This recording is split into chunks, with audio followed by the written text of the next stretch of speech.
What's up? Hello, hello, hello. How are you guys?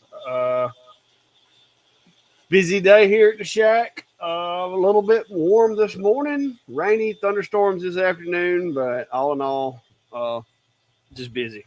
Just busy. That's all I got to say about that. Just busy. So, how's things going over your neck of the woods there, Steve? Oh, a little bit of the same. Although it cooled down yesterday, we got some nice cool air from Canada, but it brought a lot of smoke with it too from their wildfires. So we had air quality alerts, but it got to the point yesterday when it was cooler outside than it was inside, and I was doing a little shop cleanup, and I was able to burn off about a 5-gallon bucket worth of offcuts and scrap pieces and such to get them out of here. Cool. Um, but yeah, middle of summer, little warm, not too bad. I mean, it's only 77 in here right now, 60% humidity. Well, it's 77.9 in here, apparently. Hmm. But the mini split is struggling to keep up right now. It's that time of the year to Yeah, where it helps, but it's not the answer to my problems completely. I did, however, get me a little handheld FLIR, and I have determined where exactly in this shop I have some issues I need to correct as far as heat exchange and heat loss and stuff. So I'm gonna try to use that and figure out, somehow to get in there and add some insulation or whatever I got to do to try to help it during these hot months. Because generally speaking, July and August, that's like it stays above 90 degrees here from those 2 months. So I'm gonna try before August gets fired up too good to try to find the leaks I got going on, and I'm hoping the noise isn't too bad. I've slowed it way down so that it won't be as noisy, but I have a CNC running right behind me with a little 1/8 inch bit and that little teeny tiny little spindle right there. So hopefully it's going slow enough that it's not quite loud enough to be picked up right now. yeah. Maybe. Well, so far it seems okay on our end, but, but yeah, Cool. um, yeah. I did finish up the and launched the Same Smart 3020 Pro Ultra review. They had asked me to hold on it until Prime Week. I think they had some deals. I don't think they had deals on that specific CNC, so I don't know. They just wanted some content out, but that one is a pretty stout, nice little machine. Was able to do a lot with it. I mean, I was able to run those Jenny bits at pretty much typical starting speeds that Cody recommends for all machines. Now he's conservative with those. You can push those harder on some machines, but he tries to find Yeah. that balance for the hobbyist machines. But a lot of times with these smaller benchtop units, we end up having to go a little less depth and a little bit slower, kind of like you're finding out now. Yeah. Well, that's usually the case with a lot of these machines. But like you said, that 3020, it's a stout little beast. Mm-hmm. And as you can see, they didn't exactly give me the biggest spindle on the market for this thing. I think that's like a 50-watt spindle, 75-watt spindle. It's not Uh, very much. Uh, I'm assuming that maybe they're going to come out with something bigger or offer another option for connecting something else to it. But for right now, it's not even on their website yet. I checked my email to make sure I wasn't supposed to keep this thing, confidential, but I didn't see anything in the email to indicate that. So you've seen it here first, guys. ASMR has built a CNC. So there it is. yeah. Well, But I went hopefully, back to my emails today and I'm like, am I supposed to keep this thing quiet? And I'm like, nobody mentioned it. So yeah. Well, it's not uncommon for these companies to branch out. I mean, if they build an open frame laser, it's pretty easy for them to swap that out for a CNC router. But as you pointed out, a little bit lightweight on that spindle, maybe. So um, that's something definitely to keep in consideration when looking at CNC routers is that spindle and the Z axis and everything. If that doesn't have some rigidity and some power, you're going to be crawling. So Yeah. And as you can see, it works with G-Sender just like all the other machines. yeah, And that's what I've been running with it. I've gotten to where I pretty much, other than my Shipoko, I pretty much run G-Sender with every other machine in the shop. So as far as CNC goes. But yeah, it works pretty well. yeah, Really it's good enjoying that. interface for GRBL stuff. So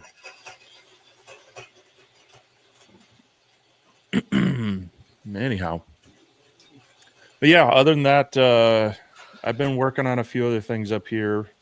I do behind me back there. Dragged out the IKEA K1. I talked with them. A couple of people had asked me about their enclosure that they sell for that, and it's a metal enclosure with the laser safe acrylic, and really it's kind of the big brother to the A24 enclosure. A little bit different in some of the design, but a lot of similarities there.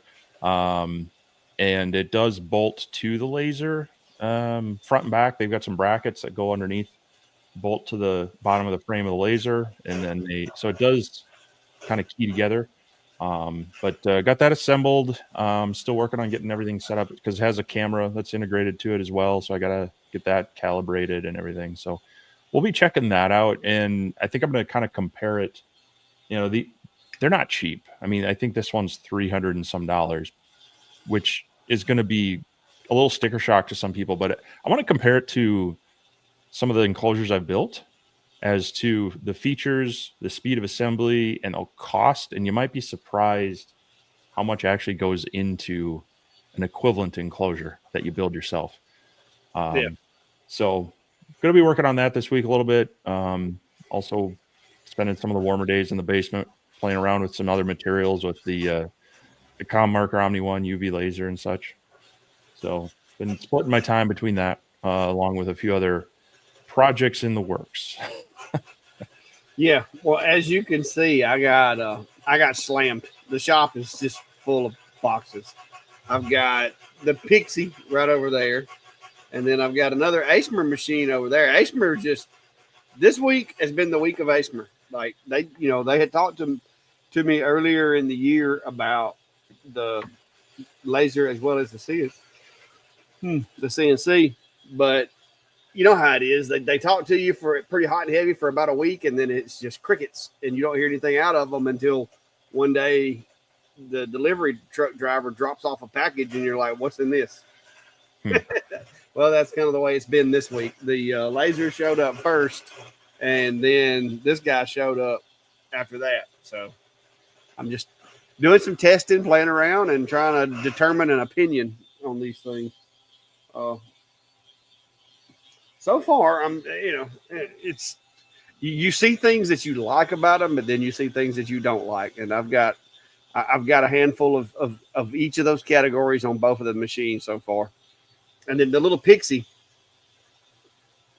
they should have put a handle on that thing because it is seriously like the size of a little small lunchbox. Like it is tiny. So I've been playing around with it a little bit, but there's only so much you can do with a 7-watt laser. Or I think mine's 7-watt. I think it is. You'd be surprised though. I mean, I had the the Atom Stack P1 that was that little 5-watt with the 1.2 watt diode. Your cutting's limited, but there's a lot you can do with the engraving and such. But yeah, it's got a finer dot spice. I mean, just everything's, you got to be patient. You get some nice quality work out of it, but it takes a while. It takes a while to get detail. Yeah, I think it may be a 5. I think that one comes in like a 3, 5, and 10. But it's small.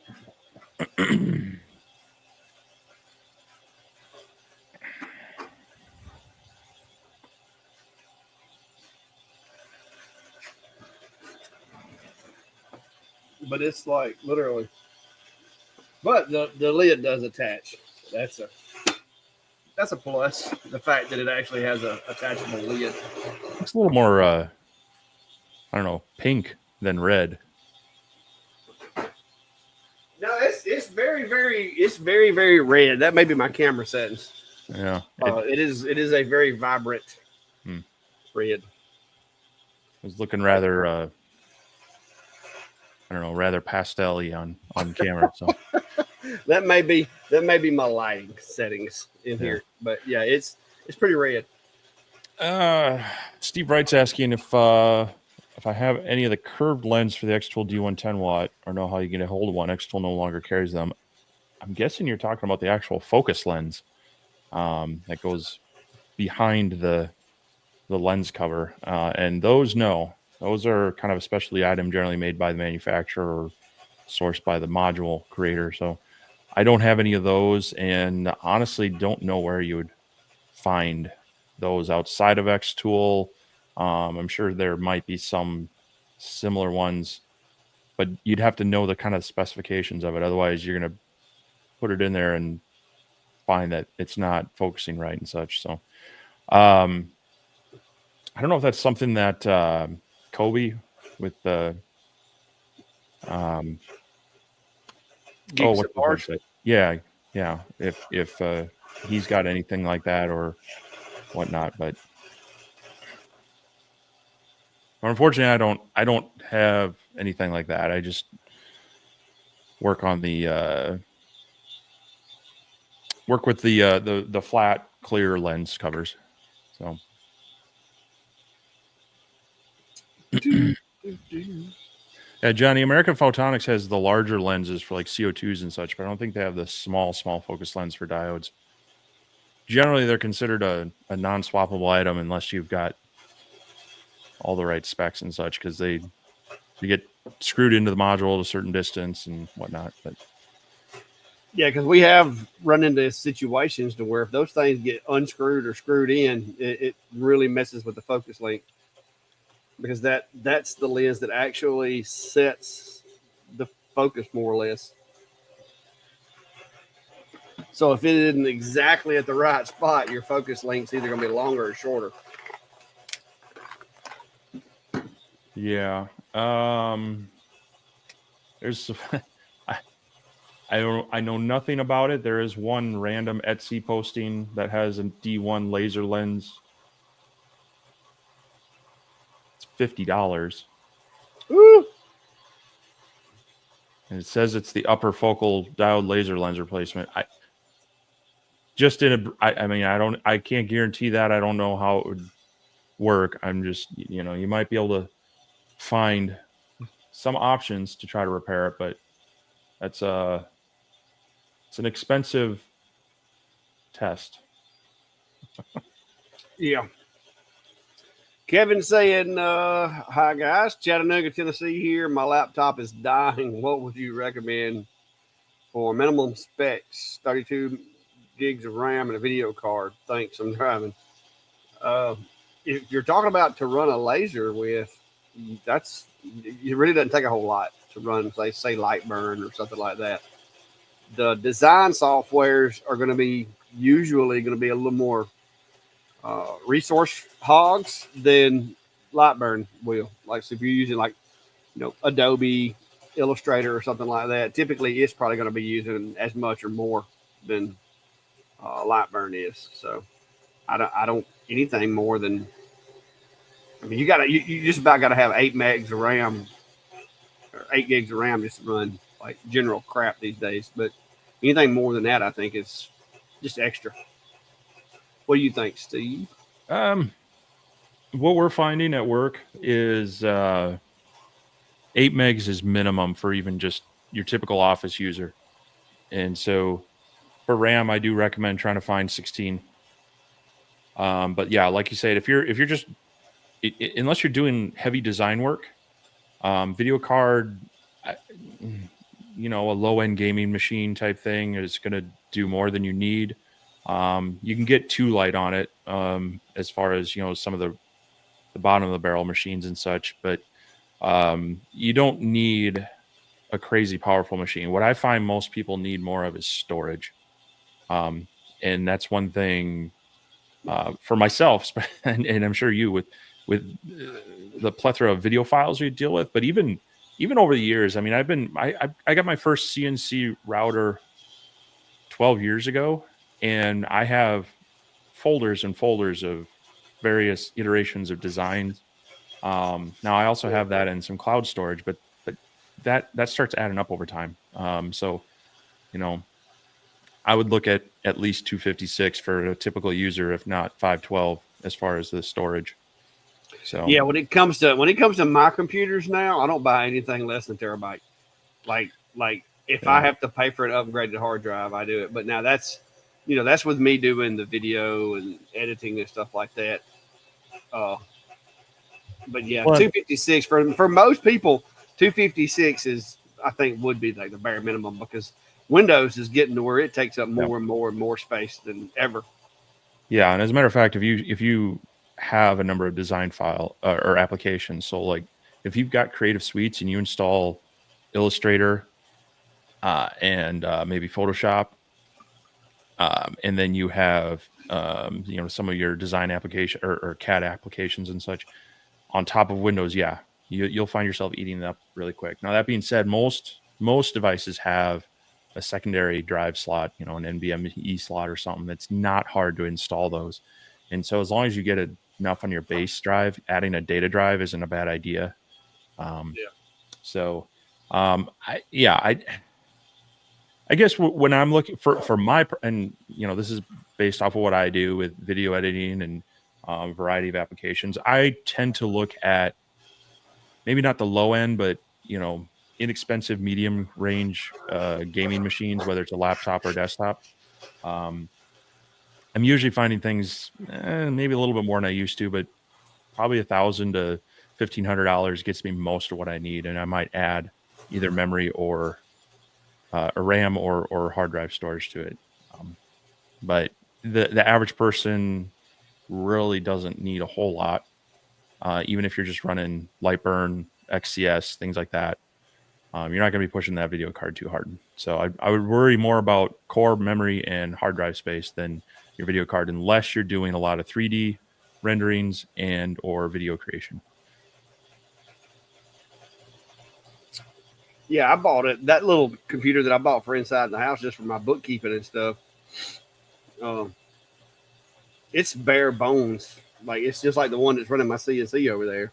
And I found out the other day I could actually edit video on it because it's just the nature of the way that the new processors are. It was actually able to handle it. I was a little shocked, because everybody's like, the old adage: if you're going to edit video, you need a video card. But that little guy, it did it. I was a little shocked. Ooh, that doesn't sound good. Oh, that was a CNC machine? Yeah, it's getting close to the edge, go to the end, and that little piece of wood is just like, yeah. It's almost cut completely through. I thought I might could pop it loose, but I forgot I didn't put any tabs on that, so it's going to come off here in a minute. And yeah, see, there it goes. I don't know if you can hear that. So Joshua's got some pretty good specs, as for basic CNC laser stuff. 16 gig RAM. I would probably go with an i5 at this point. Just in chip development, they've come pretty inexpensive. i3 is, I don't think you're saving much money over them. Integrated graphics is fine if you're just running the CNC or the laser. But yeah, if you're doing Illustrator or other things, i5 or i7, and then up into a dedicated graphics card at that point.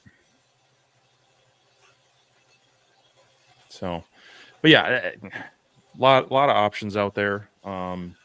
Sometimes it's, much like with lasers and such, one person can have a really good experience with a brand, another person not so much. So take a look at the reviews, but also take them with a grain of salt. Yeah. Yeah, like I said, I design with Fusion on that little computer in the house to do my 3D stuff, and it gets it done. So it's a lot of variables. Yeah. But whatever you get, and especially if you're having your device act up, make sure you have a backup plan, at least locally. But I do a lot with cloud storage as well, both for peace of mind, but also just ease. It's easily, I can jump between my office computer, shop out here, or whatnot.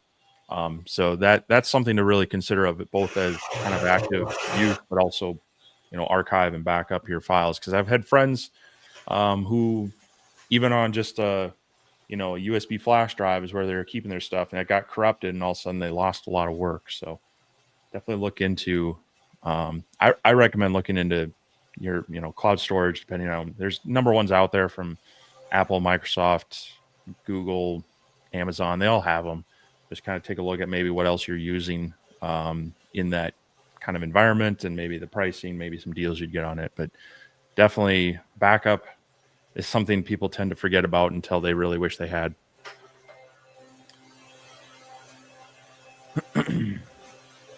Well, Ryan, I'm sorry that you can't talk to me for a week, but that was a really cool shark I sent you. Yeah, I realized. I started noticing that noise that I was hearing was only at certain parts of that cut. Did you go through a clamp? Yeah. I put the these. end mill? No, it was catching the corner of my little 3D printed clamp. I had put these on there just to stick it down to make sure it was square when I stuck it down, and I meant to take them off, but I forgot. So, oops. I kind of milled the corner of that little 3D printed clamp right there. But that's why they're 3D printed, not metal. But yeah, what was causing the noise was this clamp vibrating back and forth. I touched on that in my 3020 review with those big, massive metal ones that they include with the Sane Smart ones, and yeah, you hit one of those, it's going to be making a different noise. Yeah. Well, I don't want to do that because that's a Cody bit right there. That's the little mini Jenny. So I don't want to mess it up. But you're getting good at messing those up. You see where I got the edge, the corner of that one and that one. So now, was it hitting the bit, or was it hitting like the? No, the bit was just barely. Okay. It was just. There's only like 1/8 of an inch. I made the design 1/4 of an inch smaller than the piece of wood. So I didn't have a whole lot of material on that backside. It was literally just going around the edge, and it was hitting them. I didn't have them tight because I was just using them as bumpers to make sure I had it square. Mm. But yeah, Cody, you heard it here. He's trying to break your bits again. Look at that, guys. There it is. Now that's a little mini Jenny. I don't know what it's doing now. It just came all the way up out of the hole. I don't know why it's going back down in there. But. Yeah. Rick's asking, how many computers can I download a purchase LightBurn program? So it used to be 2. It's now 3. And those are concurrent, so they can all run at the same time if you need. You can deactivate and move it to a new one, but there again, if they see too many in a certain period, they're going to start asking questions because they also limit the number of activations that you have. But over time they will help you reset those, but they're just trying to protect from people activating, deactivating, sharing a password and such. But yeah, three computers on one license is what you're allowed.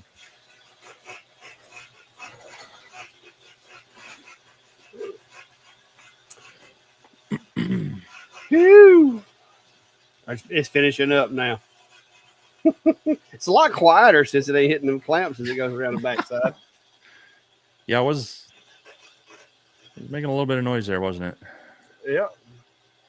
It's about finished now. It should be coming around the home stretch now. So there's been a little chatter and chat about it, but people are asking about anyone having issues with LightBurn 2.0. And they've already patched it to once or twice. Yeah, I'm not gonna lie, guys. For my stint managing networks and doing IT stuff, I generally don't rush out to get the latest and greatest release of a software, especially when it's a software that I use to make money.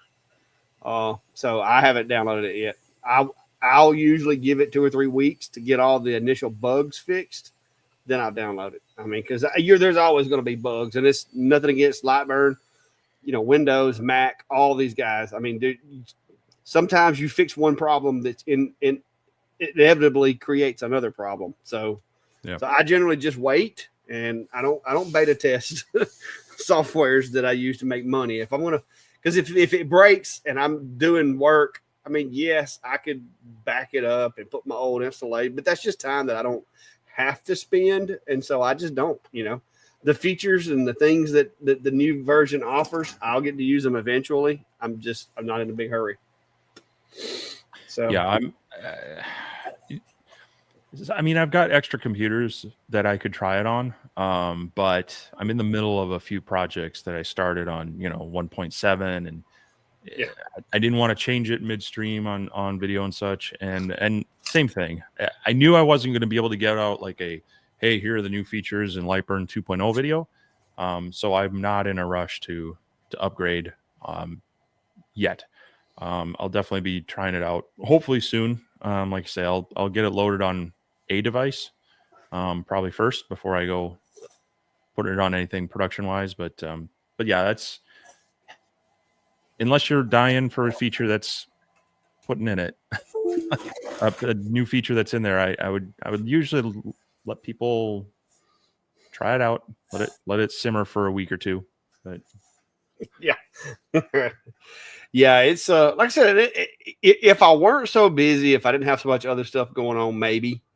But it's the jobs have picked up here lately, plus all the equipment that's dropped off here lately. It's just very busy right now. I don't have time to be doing that just at this moment. But anyway, what's up, Cody? How are you, sir? Steve's trying to make me break a bit. I ain't letting him do it. He ain't gonna talk me into it. I did nothing about that. But and I actually got the cut done and did not break it. I go over and sweep it off. Let me fix it. Cody says it's okay. He's making more right now. He's got your back and your credit card.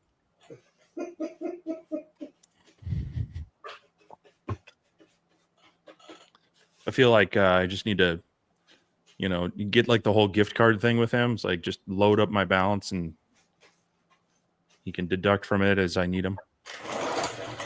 Yeah. kind of like I just had somebody call down and put money on your books. Just put some money on my books over at Cadence. That way I can get some new bits when I break mine. Yep. But yeah, I actually managed to get it done without breaking one, which this is a belt-driven rubber roller, like what's that? I don't know, 50-watt spindle. I mean, so I felt like I was pretty safe with this machine. I did have one oops, but it didn't break it. Well, you never know. It's kind of like you're more likely to hurt yourself in the kitchen with a dull knife than a sharp one. True.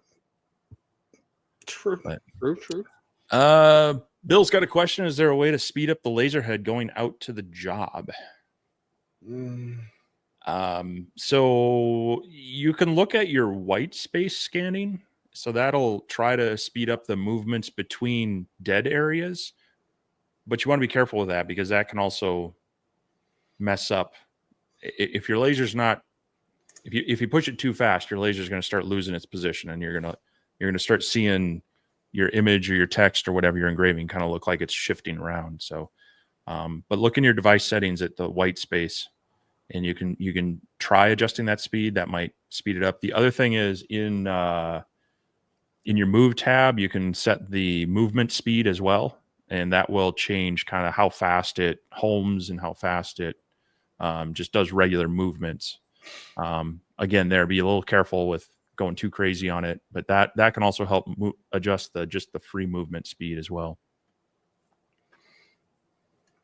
Yeah, some machines, as far as like their travel speed, like they're slower than others. Like the Algo Laser Alpha, the Ortur Laser Master 3, a lot of those machines, like the white space movements on them were just insanely crazy.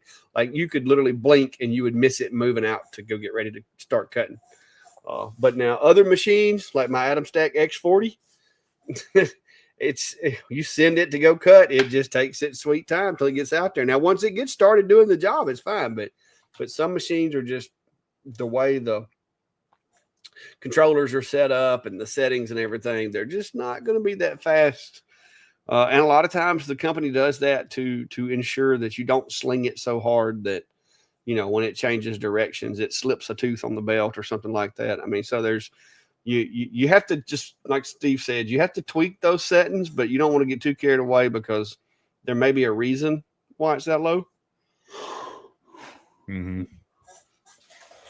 You start slinging that laser head around, you may find that occasionally, not all the time, but occasionally it'll miss a tooth or two on that belt, and you're looking at like a 1 millimeter shift, and then 10 minutes later it may shift a different direction, and next thing you know, like you said, it looks like you burned the image like 5 times and you only did it once because it's moving around everywhere. Yeah.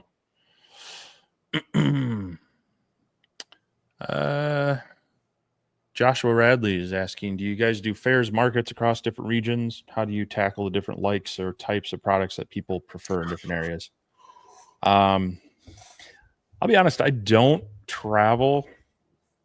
I mean, at this point, I don't do a lot of fairs and markets unless it's something interesting to me, per se. There are a number of ones around the community and in the region that are just kind of your typical craft fairs and such. But there are some, like the ones I travel to are more like the Minnesota Woodworkers Guild. They put on a woodworking show in the fall, and I've gone to that one in the past. And I like going to that one. Honestly, I kind of like going and just attending because I get to walk around more and talk with everybody. But that's kind of a fun one to go to because it's got more things that I'm interested in as well.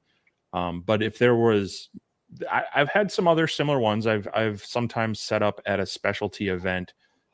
So one of my other interests and hobbies is aviation, and so be it a model aviation event, or there have been some full scale ones I've considered. Maybe seeing if they want some stuff set up there. I would probably be doing more, things keyed towards the event or the venue. But maybe just trying to figure out something that I could custom engrave on site rather than have too many prepped items for a one-off event. So, but yeah, I don't do a whole lot of that. But if I do, it would be because it's a theme that I want to be at, and then I would probably gear it towards that. What are your thoughts? Well, I do a few. I started out doing a lot of them, but it's gotten to where the business, like the orders and stuff, have gotten to where, I'd rather stay here and do that and work on that. But typically I stay reasonably close to home. I don't go outside my county because, for one, the taxes. I don't like having to get in with, getting a business license here and paying taxes in this different town and stuff like that.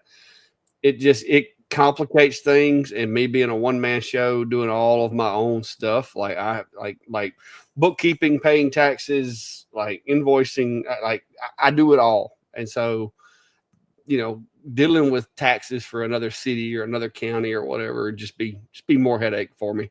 And I can drive that traffic to the shop and do it from there. I think is better for me. So I do a few, but as far as keeping up with, different areas and what people like, in my experience here locally, it's just the same stuff. Small stuff, they can stick in the pocket. Like if it's something too big, they're not going to want to carry it. And I stay away from that. So, but that's just that's the way I look at it. So, yeah, I mean, I think both you and I are, when we do those, it's more, we're looking at them as advertising. Yeah. I mean, you want to try to, recoup some costs if you can, but like you say, the tax issue can get a little complicated to where sometimes it's better to just go there and advertise and not sell. And that completely depends on your city, state, tax laws and such, because they can differ greatly. So that's definitely something to look into for your area and your region, whether you need a specific license for that community, how you report your sales tax for that community, whether it's covered under, sometimes it gets covered under a blanket one for the event that you can just sign some paperwork on and report your sales, things like that. But it's an aspect that I think some people that do it as a hobby don't look into, and you can get yourself into some trouble and also find yourself losing money on a proposition if you don't look at that side of it. Oh yeah. Lori Post is asking, can a diode be calibrated if it doesn't have limit switches? I don't know what you mean by calibrated. I think maybe that's a misplaced word. But if you're meaning like have it be consistent without limit switches, yes, you can, as long as it homes consistently. Limit switches really, if you know what your work area is and you stay inside that, as long as you can start from the actual origin and go out from there, you don't necessarily have to have limit switches, but they are nice to avoid crashes in the event that you tell a machine to go further than what it needs to go, or whatever the case may be. My first laser was an X-Tool D1, the original, and it didn't have limit switches, but I was able to do repetitive objects using jigs and fixtures and stuff like that. And so I think if that's what you are talking about, then yeah, you can still have some very consistent results. But yeah, outside of that, you can calibrate the X and Y axis. You just need to be able to. What you're doing is you're measuring the distance moved compared to what the software told it to move. So you need to be able to measure that. So what you would probably do is, have a draw box, measure that out. Talking about the calibration, yeah. But typically that shouldn't need to be messed with on most. It shouldn't, but sometimes it's something to check. If you're finding that it's out of calibration, first check mechanically that belts aren't loose, and that something's not skipping or something like that. But yeah, you can go in and run the calibration tool. That the limit switches are just to set a home position and then have a soft, or a hard override. And then also you can have a soft override if it knows where its home point is. But they don't really have an impact on the calibration of it, because what you're doing is telling it to move so far, and then you're going to measure how far it actually moved, and then you can make tweaks from there.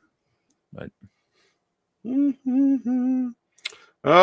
Jim, he says, any thoughts on YouTube laser influencers not answering comments or answering emails after they post their email address? Probably, if you're depending on who it is, I don't know who it is, but junk filters catch a lot. A lot of times people don't properly enter email addresses, and sometimes it's just a lot and things get dropped through the cracks. So I don't know who you're talking about for sure, but there's a lot of a high volume of, I know with my email accounts, there's a high volume of spam. There's a high volume of scams. It's just a lot of emails. Usually I'm going to say probably 200 or 300 emails a day, and no telling how many thousands of comments and messages through the various social media outlets, whether it be Twitch, Instagram, Facebook, YouTube. What else am I missing? What's the other ones? There's, any of them that people are out there on. But you get a lot of comments in a day. So I don't know who exactly you're talking about, but my recommendation would be, if it didn't work, try it again. Try a different method, maybe. Because it's a lot. There's a high volume of information coming and going. So and some of it too is just a lot of people that are doing this. It isn't necessarily their prime job. Well, and in two different ways. If it is their prime job, they're probably super busy. They're probably, I know how much email I get with a small channel. I can only imagine if you take that, to a channel that gets 10 times the views or more on a video. And so if you put your contact information out there and you offer people to contact you that way, you want to try to follow up on it, but at some point it does become a little unsustainable. But sometimes it just gets missed. I've had that with manufacturers. I've had that where I've started replying to one and I get interrupted and I come back a few days later and realize it's still a draft. yeah, I've had that happen. Or you send it and for some reason it doesn't go. Yeah, and you don't realize it until later. There's 1,001 things that could happen. And there's also can be some weird things with email. I've had it where, depending on the email plan, and I think a lot of the web hosts have gotten away from this and they're just outsourcing to like Microsoft 365 and things like that. But they would try to have their kind of inexpensive internal mail servers. And if your host was on the same as their domain, it would not send to each other. And I was able to prove that by trying it on a couple of my internal domains where I couldn't send from mine to, say like my club email address and such. So there can be some weird things where it's not delivered, but you don't get an undeliverable message. It just kind of gets lost in the system. So it's rare, but it can happen. But yeah, I don't know. I try to get back to everybody that contacts me, but sometimes it's just if it's a real complex question, I might start researching it and it gets buried. Or yeah, and that's a big problem I have too, is things will get buried quick when you're doing 30, 40 emails a day. If it takes you 4 or 5 days to get back to something, it's a lot of times it's just buried and you may never see it again. But I try to stay on top of mine. But like I said, there's sometimes, especially trying to have a little bit of a life, sometimes it gets to where it's hard. But I sit out here for hours some days. When I get home from work, I'll sit here for an hour and a half, 2 hours answering questions and comments and stuff like that. Before I ever even get started working. So it can be a bit much. I could not imagine if it was somebody that, like you said, because my channel is not huge, but it's pretty good size. I can't imagine if it was a huge channel. That would be, you would almost have to pay somebody to do nothing but manage that. Right. I mean, I try to reply to most comments on the videos as well, but even that, sometimes it's, if there's a busy day and I can't do that, sometimes those get buried as well. But that's also why we do this. It's, a way for people to kind of catch back up, maybe ask the question while we're both here and have an easier time getting an answer. And I know not everybody can join in on these, but it hopefully it helps. Yeah. I'm trying to go through these comments. That's another thing too. Reading all these comments. If you post one in here and we don't see it, just post it again. Try to make it a little bit more visible so we can see it. So Norbert's asking, what, if any, upgrades are you going to or have done to your bamboo printers? I have the P1S now. I'm thinking about making the popular AMS riser unit and some of the dust protectors. I haven't looked too deep into the P1S upgrades yet. Still just kind of feeling it out to how I'm using it, whatnot. That being said, there are some I've been looking at. Voxel has a nice upgraded filter for it. It's got some anti-vibration feet and they're pretty inexpensive. So check them out at Voxel PLA. Our friend Ryan Ballard put out a video on a light upgrade for the A1 that looks pretty cool, and I've been thinking about doing that as well. And then people are asking me why I went with the regular AMS over the AMS Pro, and part of it was $130 or $140 upgrade, and I just wasn't sure that I needed that to add easier access to the tubes as well as the active drying and dehumidification, which then also required an additional plug for the A1. Well, Sunlu has come out with an upgrade for the original AMS. It's about $100. So I'm looking at that one actually. So that's one thing on that one I have been looking a little bit more at, but honestly, they're, other than like printing out the poop chutes to collect that stuff and whatnot, the A1 has just been a pretty good printer as is. I haven't even printed out the top mount for the AMS. Been thinking about the wall mount one or the top mount. I'm not sure. But I haven't felt the need for too many upgrades yet. And I try not to. I mean, there's a lot. That's one of the cool things you can do with a lot of these devices. You can do lots of upgrades, but it's also kind of like when you see a lot of people start building out their woodworking shop, and they're building out shop tools, they're building out shop furniture, and they're upgrading the shop so they can build stuff, but they're constantly upgrading the shop and they're never building anything. Try not to do that too much.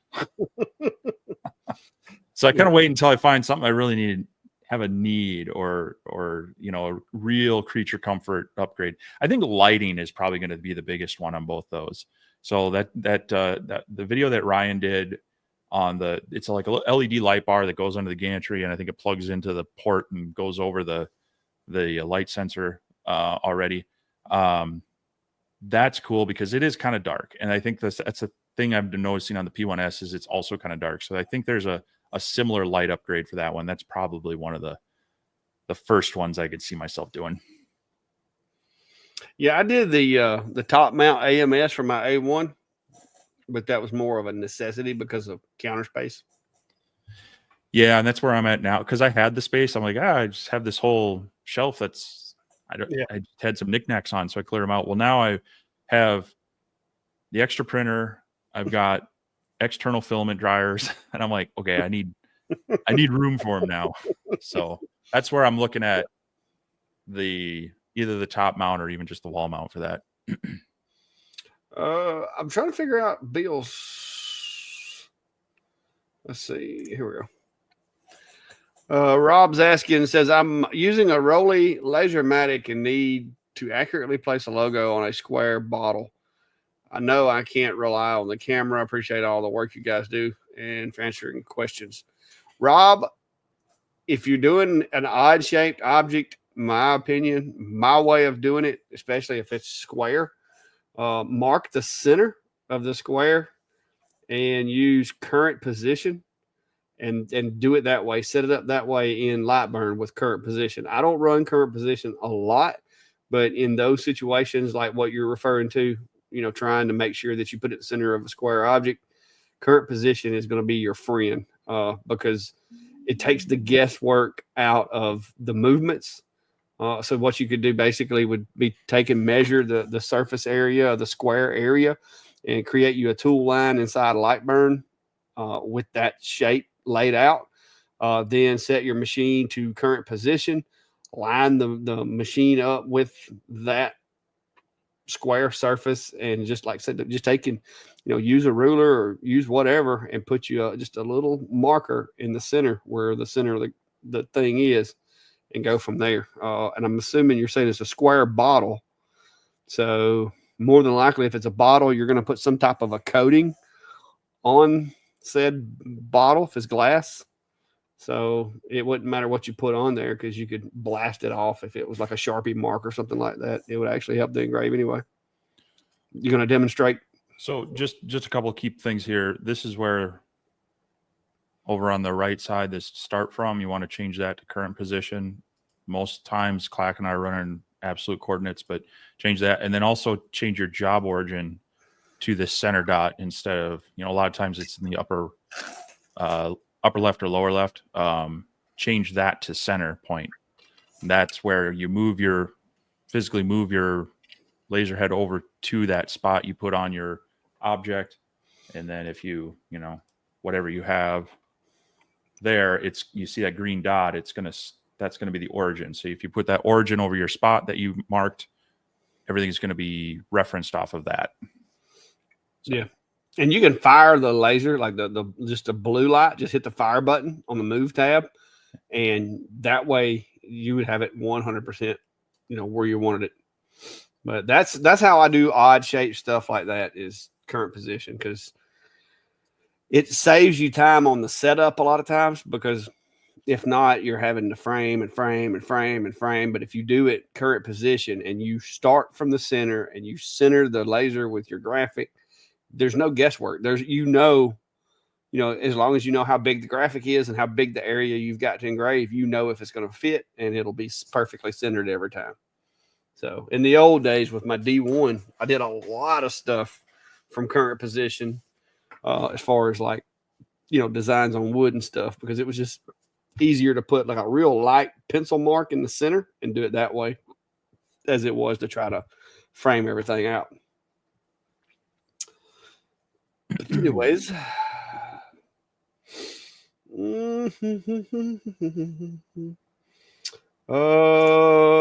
Jared Lyons said, what's the best program to convert PNG to SVG? I use LightBurn, but But on complex logos photos, sometimes LightBurn does not get all the details. I only use LightBurn for the most part. I do occasionally use Vectric as well. Vectric has a tool that's pretty handy, but you're not going to want to buy Vectric just for that.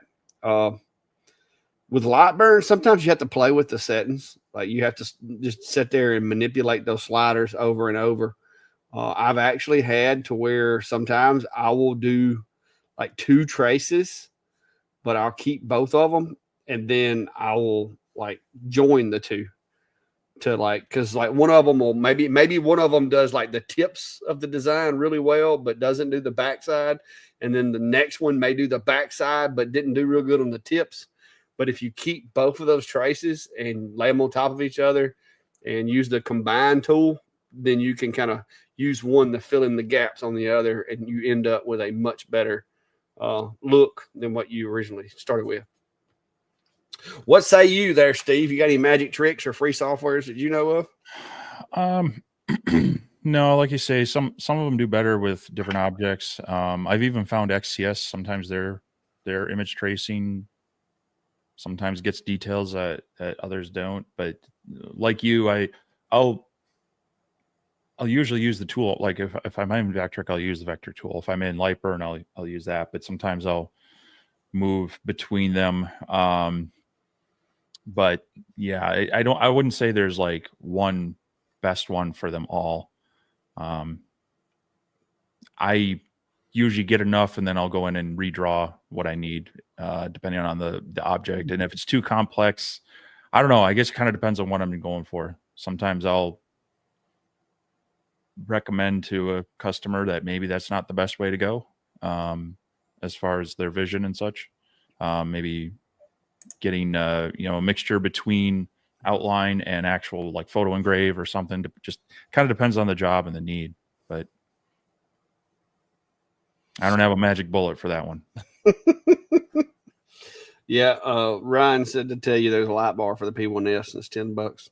Yeah, I don't know if you missed it. He can't talk to me because I suggested a Facebook Marketplace shark. So, oh, he's right. he's grounded by his wife.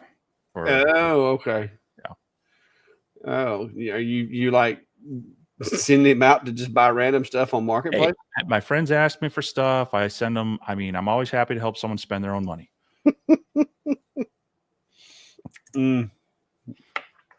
Billy says, do either one of you have any experience with the Reno 65 Pro as to its build quality? I want a CO2 desktop, and this one was a large work area, but no camera. Your thoughts? So I've got the Reno 45 Pro. They sent that to me before the 65 was announced. Overall, it's pretty decent. I mean, it's a lot of metal parts. Not the top is just acrylic, including not just the window but the side panels and such. So that could be concerning, but I haven't had a problem with it. The biggest quality issue that I've run into with the Reno series is the integrated air pump. It's tiny and undersized for the laser. So I do have a video on upgrading it. You can either swap out to just your typical air pump, external one, like the 60-liter ones, or I also show how it does have an air relay or an air port, a port that can control an air relay. I'll get that right. That's so you can hook it up to an air compressor and such. So overall, I'm pretty happy with that. Now they have kind of teased that they're adding to their Reno line. I forget what they're calling it, but it looks like it's going to have a camera added to it. So you may want to hold out, see if they come out with that shortly. Was it the Reno 65 Pro Plus? No, or the Reno 65 Pro Plus Max. They had that's Saint Smart. They had some. Let me see if I can find it really quick. Reno. Okay, so in July, I don't know if this is going to come to the 650 or the 65, but they have the Reno 45 Pro Vision, which adds that. I believe adds the camera. So, but other than that, I mean, I feel for the budget price point it's at, and the fact that a lot of these smart desktop CO2s are great in theory, but you're often tied to their software and or features don't work.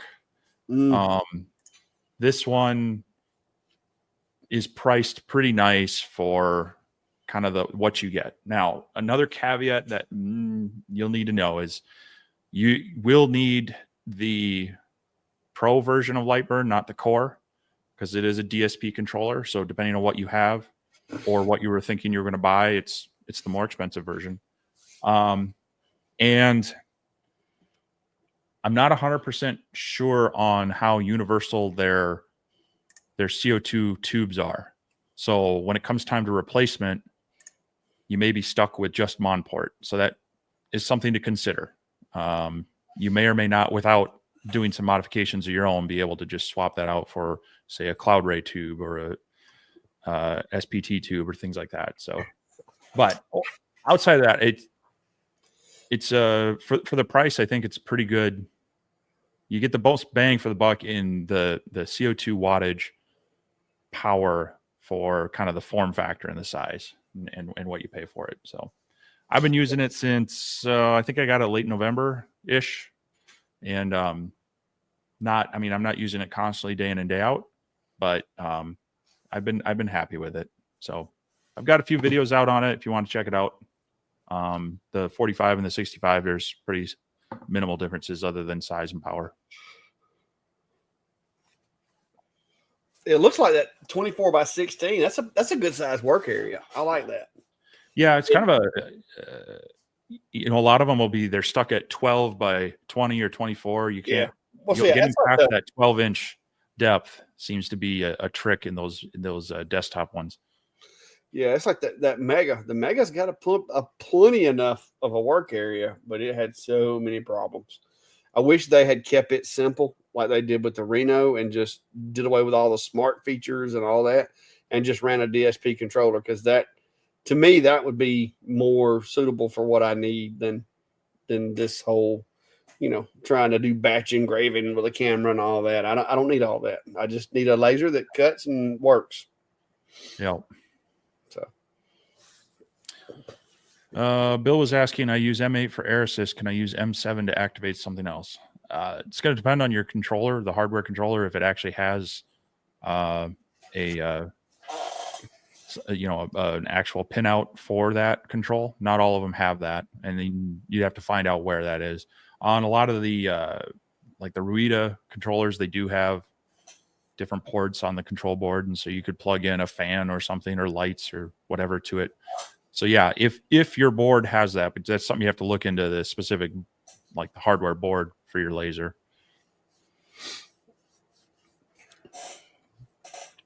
Yeah, not all of them have that. John, the sign is over there. Oh, I had too much going on earlier. I hadn't moved it. It was down to 80. Sliding on down.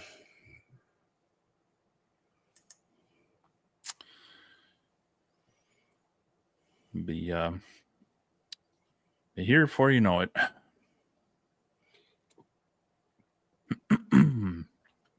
Oh yeah, I've already had to start filling out my paperwork and everything. Insurance is going to be a joy. That it is. So,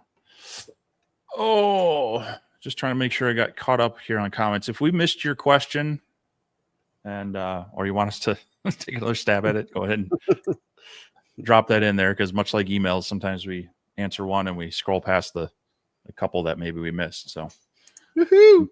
Thank you, sir. Thank you, Mr. Josh. Welcome aboard, sir. I got to get to doing a little bit more member stuff when it gets closer to retirement. But as you can see from looking inside this shop right now, there is stuff sitting everywhere. I am so behind. You see, I got stove cover wood out the other day, and then as soon as I got it out and brought it inside to start getting busy on the stove covers, stuff started getting delivered. I got 5 I got to do sometime this week. So, well, I didn't do a video of it, but I converted a cabinet to a coffee station, so I had to go and buy piece of butcher block. As a matter of fact, I've got some spare. Got some leftovers. What you gonna make with it? Well, I was surprised at how much leftover I have. I was thinking it wasn't going to be this big. I've got this, and I have another narrower piece. But this was just picked up at Home Depot. I was trying to find where's an inexpensive place to. I needed a piece that was about just under 3 feet by what was it, like 16, 17 inches. So this one was 4 feet long and I think 2 feet wide or something like that, and it was just over $100. Of course, you got to do a bit of finishing to these. Yeah. And, there's definitely a top side and a bottom side. I don't know if you can see that. Oh wow, yeah. That would be the bottom side. So, so they just run the planer on one side apparently. Something, but yeah, that was I didn't. It was kind of just cut it down and finish it and put it on top. So I didn't really do a video on that one, but it's a new little coffee station for us in our dining room and such. So cool. Got to take care of those honeydew lists as well, you know. Jack says your cup, black on the cup, label or engraving. To my this one? To my that one? Oh yeah. That is actually, I don't know how she did it. There's a lady that lives over this way that makes these by hand. Like that's like epoxy, hand painted, something or another. She made it to look like the walls in my shop, like it was pine wood. And then she put the logo on there. I don't know if she cut this with a Cricut and put it on there and then epoxied over it or what, but this thing's epoxy coated. So, like, and it's been with me for a couple of years. I've actually chipped it a little bit right there somehow, dropping it in the driveway probably. But yeah. But now this other one, this was a test cup at one point. And I engraved it. And so I just drank out of them. But yeah. Well, mine is swag from Oneida Air Systems. Oh, look at you! See, I can't afford those air systems. So, however, I think this is one of the first on my original CO2. Woo, look one at of the first ones I ever did. But I think this is yeah, it's like all chipped up from use on the bottom. I was going to say that one looks like it's got some miles on it. It does. Yep. But see, I'm not sure what this is here, Mr. Bill. I don't. When I cut Y50 to Y75 measures, I think he's talking about trying to do calibration. Well, it also sounds like a pretty large working area, and yeah, the further out you get, I mean, unfortunately, the cameras are going to be they're their most accurate directly below the camera. The further limitations what you can do with that. Yeah, the further you get from the center of the camera, the further the variation is going to be.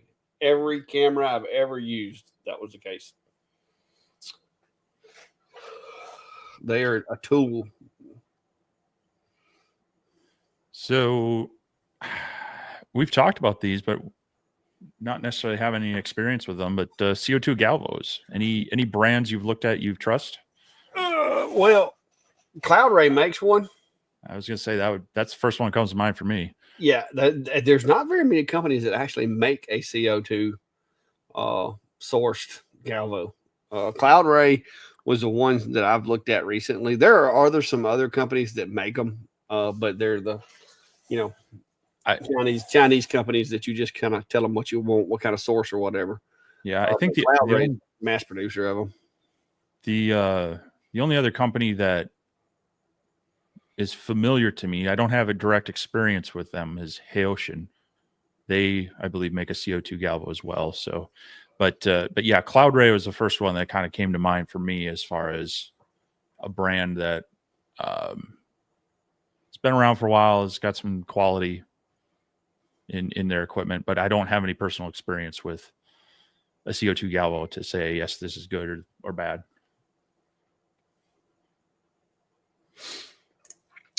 Sim the Attorney says Laser Pecker never seems to be talked about anymore. Have they dropped from favor? I mean, as far as I know, they haven't come out with any new machines lately, and that's usually when these companies will like be really, really, you'll see a lot out of them when they're releasing new machines, and they haven't released a new machine yet. I will say that from my experience, most of these companies are going to try to have whatever their next flagship is. They generally, this is about the time they start trying to get them in the market because they want to be able to get those sales for Christmas or whatnot. So they'll probably come back around, but I don't know if, and it may be that maybe was it the LP5 and the LP4 is kind of where they plan to stay. I mean, maybe they don't want to evolve any further. I don't know. But decent machines, but they, like I said, just like with any of them, they have their limitations and they have their things that they excel at and the things that they don't excel at. But they made a decent product from my experience. Yeah. They came out with the LP5, which, had the 20-watt fiber, 20-watt diode. They were kind of early to that. But, there are others out there that have maybe a little bit better enclosure. And I guess I'll have to try it again. But when I first got the LP5, everything was using their software, and it's okay. You can do some stuff with it, but it works a little bit differently in some of their kind of how they adjust the speed and such. They like to use dot duration and such instead of speed and such. And LightBurn, to me, if it doesn't integrate well with LightBurn, your software better be pretty darn good. And so far, the only company that seems to have done that fairly well for me has been Xtool, for third-party software. So yeah, it's I should probably try it again with that. They came out with their enclosure for the LP5. Mine hasn't worked all that well. The camera calibration, I couldn't get anywhere close to where it needed to be, and the smoke extraction was so bad that I actually was concerned about using it on there and having the lens get dirtied up. So I was hopeful that once they had that enclosure out there, it would be a better competitor for the F1 Ultra. But I don't know that I can say that I would pick that over that one. Yeah. Now, the one thing I will give the Laser Pecker 5 over the F1 Ultra is it is much more portable. So if portability, taking it places, is what you're looking for, it's more portable. But like you said, I don't like the way the lens, and I like being able to raise and lower the cover, and the camera on the F1 Ultra is pretty awesome also. So yeah, I think in a shop environment, the LP5 is nice. It is portable, but without that enclosure, it's hard to take it like on site. The problem is when you add the enclosure, it actually is not as portable because they tell you it basically mounts to the enclosure with two small screws, and they say do not lift it up with the handle when it's on the enclosure because you will break it. I'm like, that seems like a design flaw.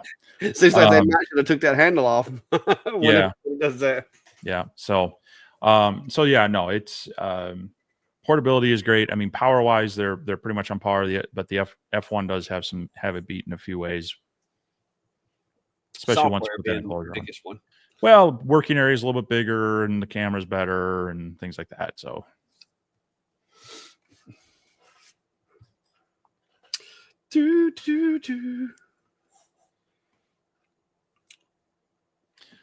Well, and speaking of that, Mark is saying, thinking about the LP5 to use for marking turned and CNC made pieces, signature marking. The fiber seems like a good feature for metal engraving.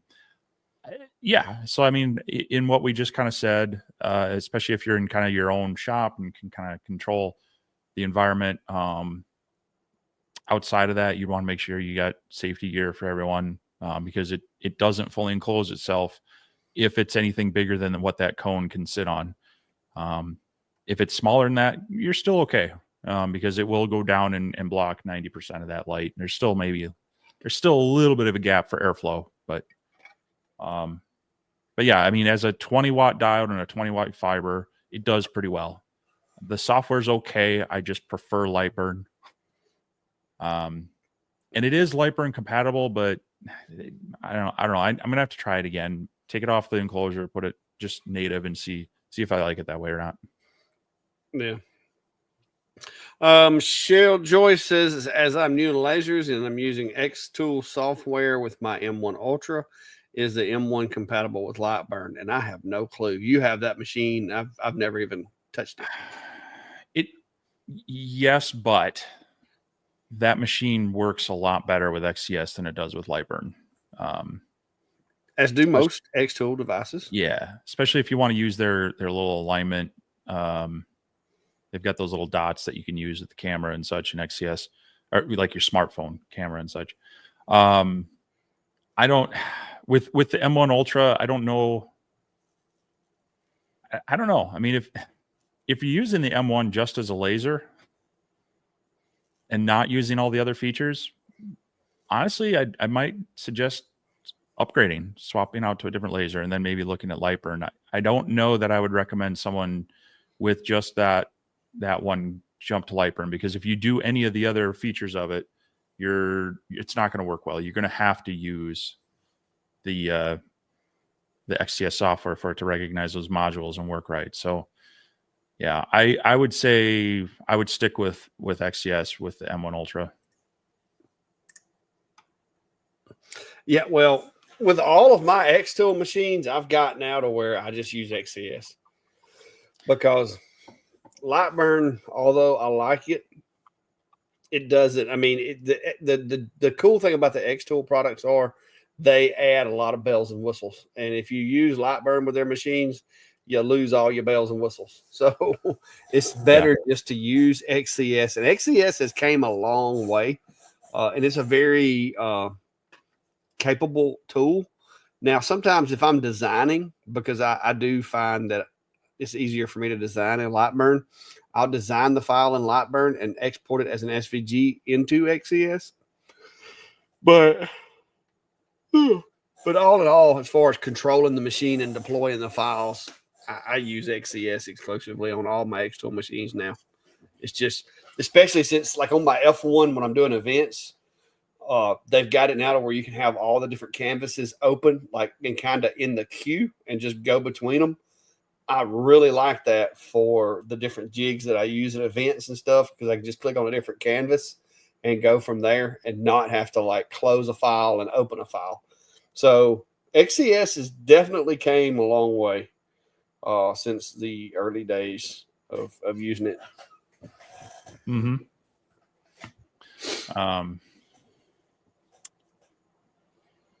Yeah, no.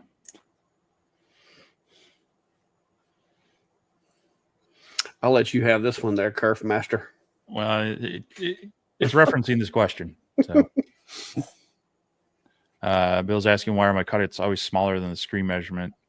I guess it's going to depend on how much smaller you're talking. There is always going to be a slight variation due to kerf. And so the kerf is the width of the beam. And if you draw a line, that beam is going to split half in, half out. And so your kerf compensation is measuring what that average distance is and moving your kerf out halfway so that edge of the beam rides along the line, and that'll get more accurate.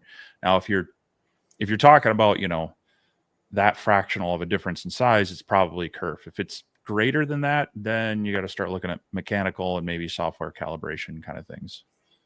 So probably need a little more information on that one to know. Sometimes in software that you can have an offset, like if kerf offset gets put in accidentally and you're unaware of it, it can do some really funky things. But you'd also probably see some weirdness with like corners and such. So I would check that to make sure that's not turned on by default, or if it's just a minor difference that you're noticing, that could just be the lack of kerf offset. But outside of that, if you're millimeters off, then it might be something to look at the device setup or calibration.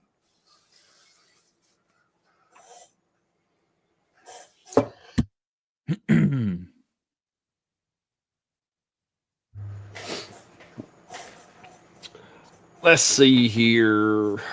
Yeah, what Steve said on that.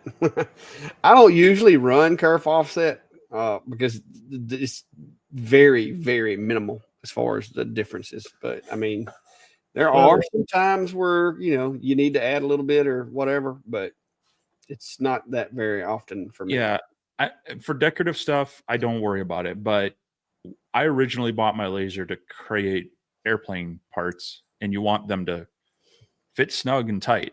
And so kerf offset was something I had to learn really quick. If you're doing like box joints and such, definitely you're going to want to play with your kerf offset to get that just right. So there are reasons too, but yeah, if you're unless you have a reason that part A needs to fit exactly into part B, it's not something you need to worry about too much. Yep. Michelle says, thank you. I do love XCS, but I hear so many people recommend LightBurn, but I've not had any issues with XCS.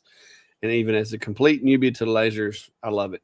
And that's one thing I will say about XCS. It is a good. You'll eventually get to where. Well, I say you will. You may not, because they've gotten to where they've brought the software a long ways.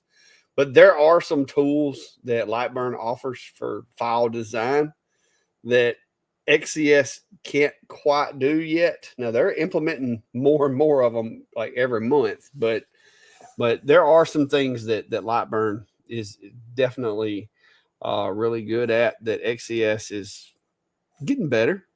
The biggest one being the fact that with LightBurn, there's so many different machines that are LightBurn compatible that you can have a variety of different machines and you don't have to learn but the one software. That's the biggest plus, in my opinion, is the fact that it doesn't matter if you've got an Atom Stack, a Rolly, an ASMR, whatever kind of machine it is, the software is the same. Now, there's a lot of these companies that are trying to come out with their own free software, and I understand that, especially for people that are new and they don't require a whole lot of extra tools and stuff like that. So a really simple software drag and drop is a selling point. But once you've been in it for a little while, there's a really good chance that you may decide you want to get into LightBurn and do different things. But I would definitely, if you've got X tool machines, I would just stick with XCS for running the machines. If you want to design something else, then do so. But the updates and all these added features and stuff like that can only be done using XCS. So,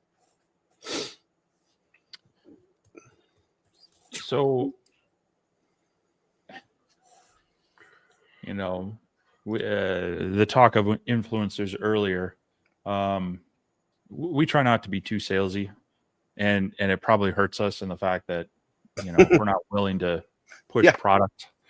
We're not going to see stuff, but we do try to give people a heads up on some good deals. And one I thought I would mention, and I did post this on my Facebook page earlier, but we talk a lot about portable engraving and on-site stuff, and I think there are some good contenders coming out this year, but the one that's been good for both of us the past couple of years has been the X-Tool F1. And right now they do actually have a pretty good price on it. It's down. I think the original F1 that actually has both the blue diode and the IR is down to under $1,200. So if you've been looking at one, you've been waiting for a sale, it seems like they're constantly on sale.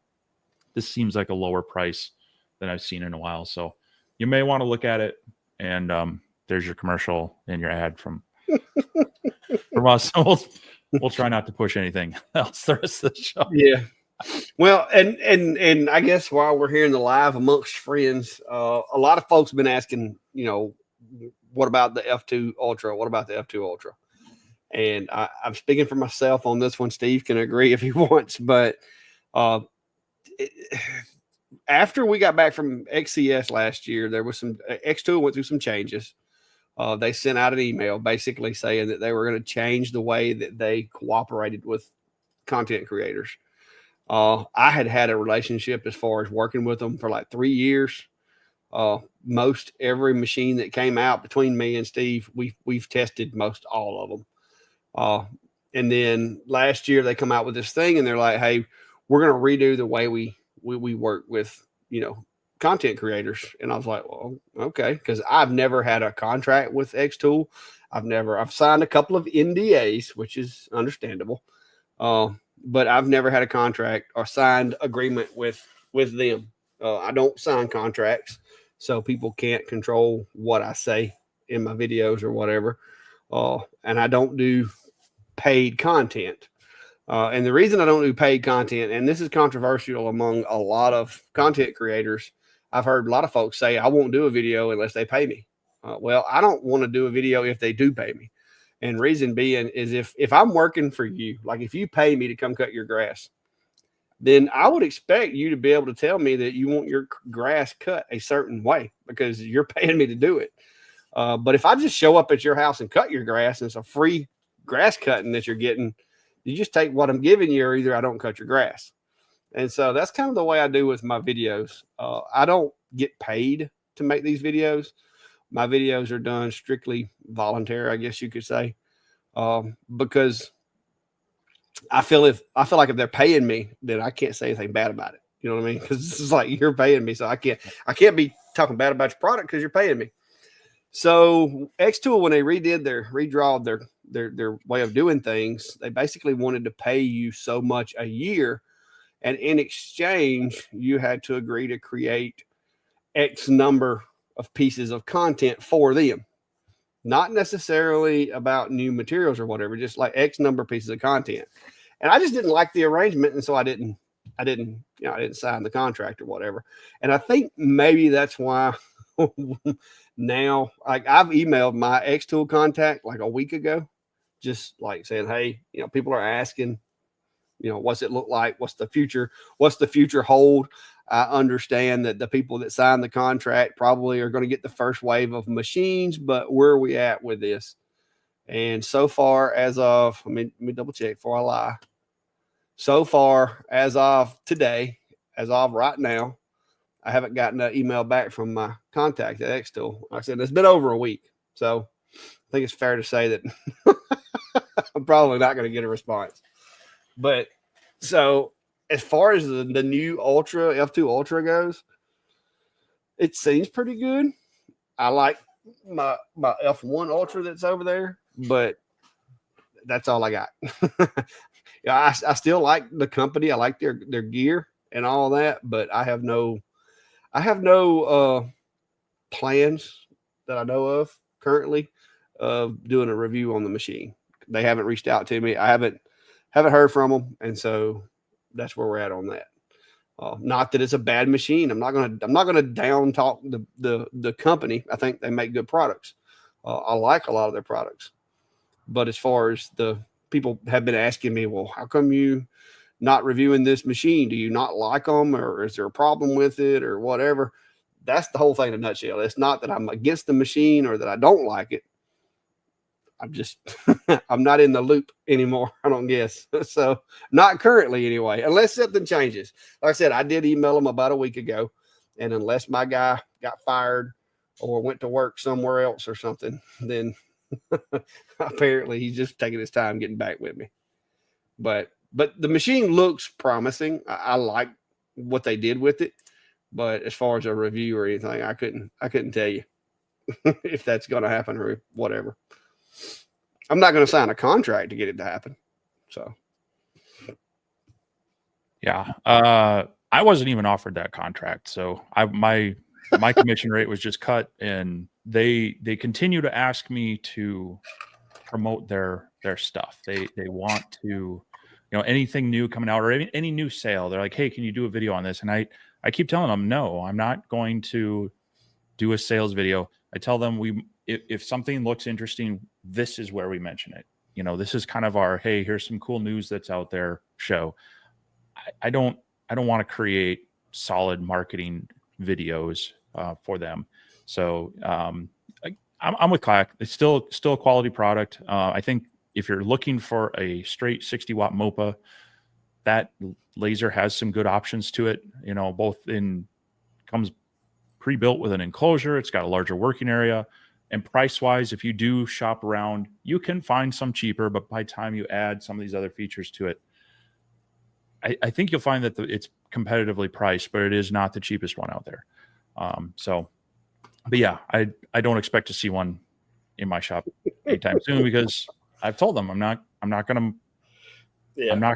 just do pure marketing for you. So, and unfortunately, a lot of companies are kind of going that way. They're expecting a certain amount of stuff out of us for these deals, and both Clack and I are kind of on the same page. We'll sign a non-disclosure agreement, but I'm not going to sign a mutual thing or anything that gives them editorial rights and such. Yeah, I think what they sent me was 15 videos a year. Hang on, let me look at my thing, make sure I don't misquote here. The offer they sent me was 15 videos in 2025. They wanted 15 videos, including 6 videos featuring our new products. And that was what they wanted me to sign up for. And I told them I wouldn't. I mean, because I'm not going to tell you I'm going to do 15 videos for you, because, it is what it is. But I since then, they did offer to bring me, after I didn't sign the contract, they did offer to bring me out to California for that metal fab thing, which is the last time I heard from them was the metal fab thing. And then I think they offered for you to come out there for, what was that? They're launching their US based operations in San Francisco, and they're having a big thing on the 25th of this month. Or no, maybe the 31st. I think it was supposed to be the 25th of last month, but it got moved to the end of this month. Unfortunately, I've got that. That's like the day that my department's meeting with our new college president, and I'm like, yeah, sorry, no, I'm not having my first first meeting with my new college president say, yeah, sorry, I'm going to be out of state. So I had to turn him down on that. But well, I think Kim and Garrett wound up going out there the weekend that I was supposed to go, or they wanted me to go look at that, that metal fab machine. Yeah, but I didn't. Like I said, I didn't really want to go on that trip, because it was going to be one of those like fly out there. You like basically spend a full day going, get there, spend like a half a day doing something cool, and then spend a full day coming back. And it didn't appeal to me from that standpoint. It's a lot of travel and then they expect the videos out of it. So yeah, but like I said, you never know. We'll see. Like I said, they did offer me that trip after I didn't sign the contract, so maybe they're not mad at me or anything, but I know they're going to give the people who did sign, they're going to give them priority, and I'm cool with that. I'm absolutely fine with it. But while those guys are cranking out 15 videos a year, I don't have to. So there's that. Well, let's move on to something a little more fun. Well, I keep getting emails about it, so I had to clear the air. No, and that's what I tell Xtool too, and other companies. This is the format we use to kind of talk about, new things we don't have our hands on, and maybe give our impression of, and have a little dialogue and such. But we like to give back to our communities. And so, how many people's in here? Knowing the weird rules of everything, we've found the best way to do pop-up ones. So everybody's got to have the same chance. Yeah. Everybody's got to have the same chance and the same, we can't give anybody an unfair advantage. So, all right. So doing a little shop cleaning. And since Clack's got some new toys from them, this needs to go to a new home. This is the little ASMR. What is it? The little P1 or whatever that they've got.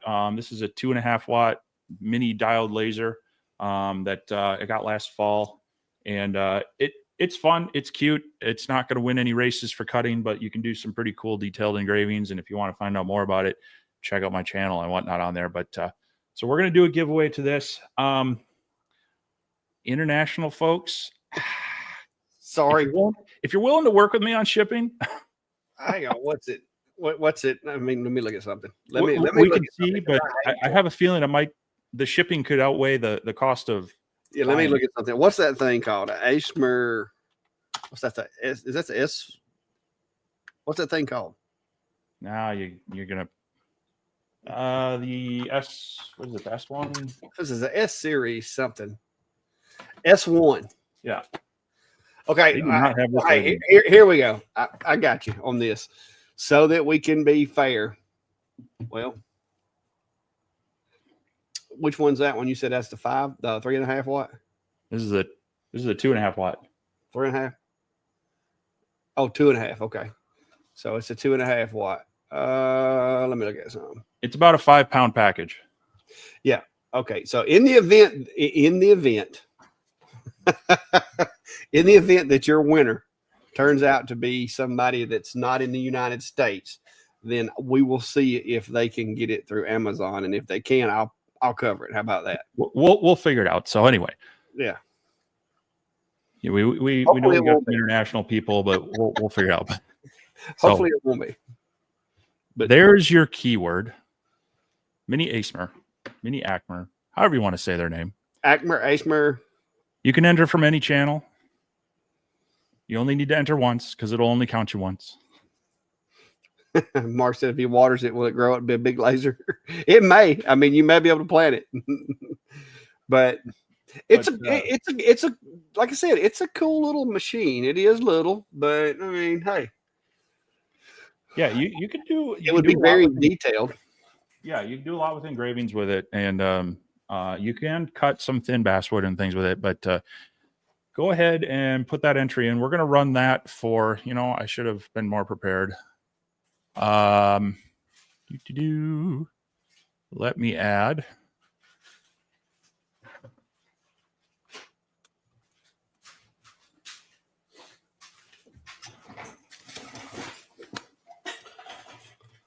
You can do some cool stuff like this with it. I did this with a 5-watt ASMR. Look at that. That's a blue laser too. That's not an IR. There. Yeah.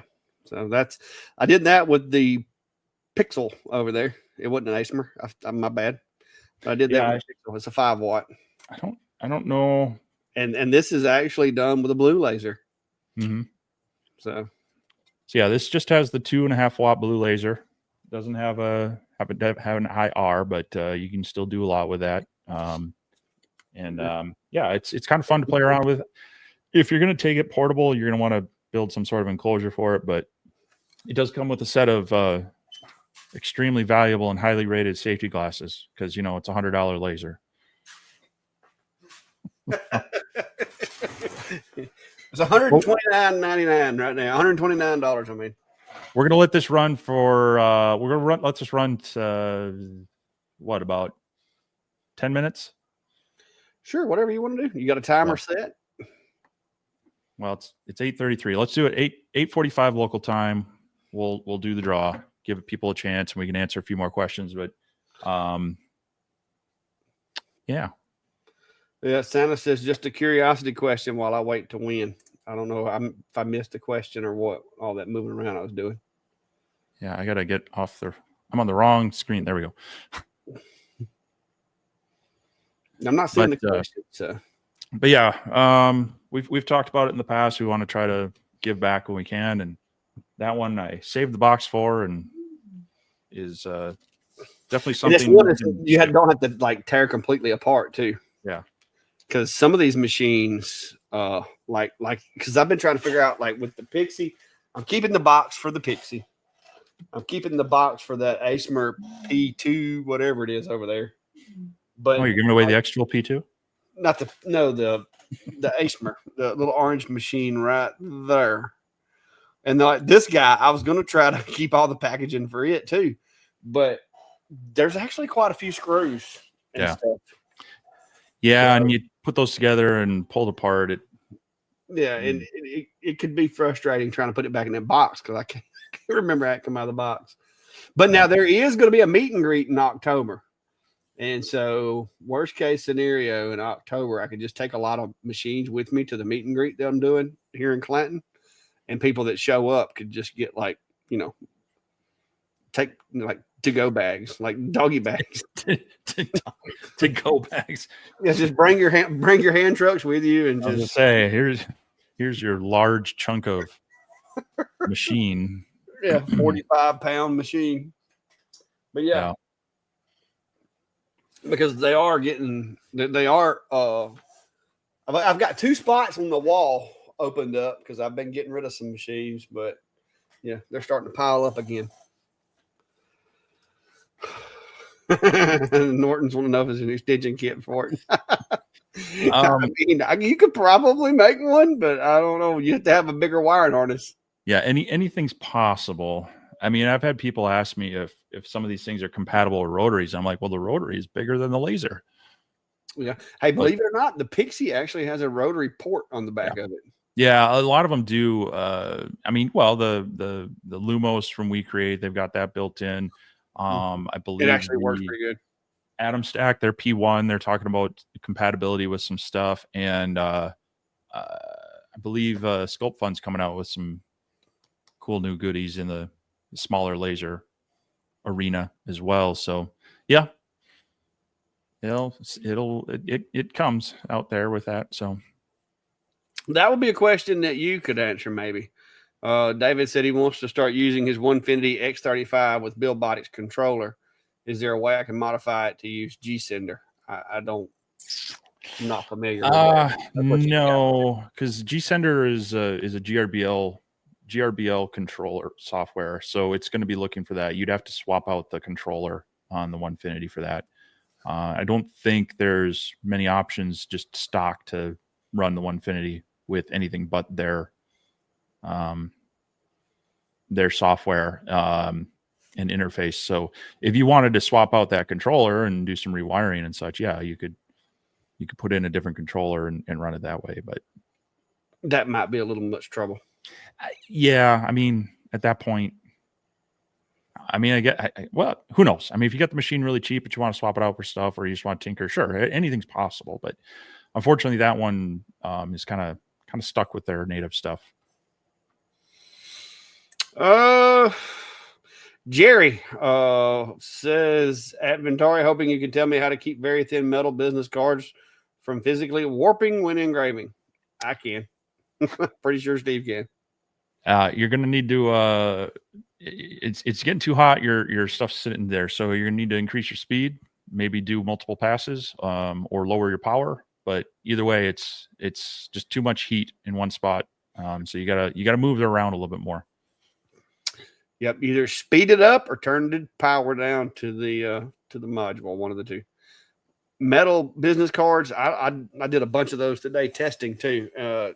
Speed and power test is your friend. Let me go grab one.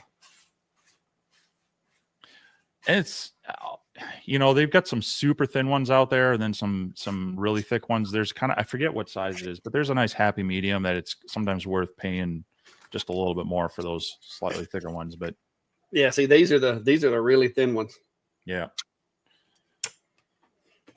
And you can see there. But yeah, with these anodized cards, depending on the machine, you're going to want to run probably at least 200 millimeters a second, at least, if you're running 100% power. Maybe even faster than that. Like when I'm doing them with a 40 and a 40 and a 20 watt, you got to really move it around.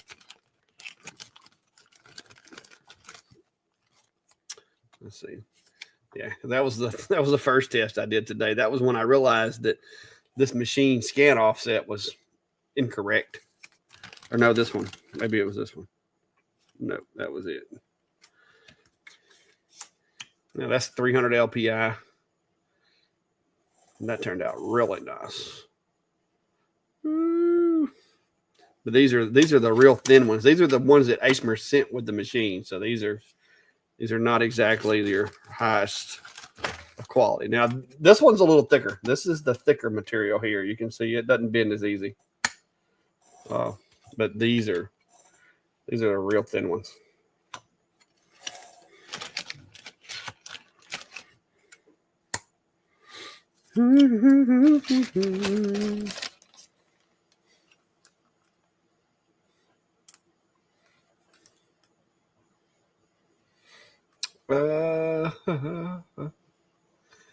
No, keeping materials in the fridge does not help with warping. And believe it or not, metal business cards warping is not moisture content related. It's heat related. It gets hot, it like starts to molecularly reconfigure.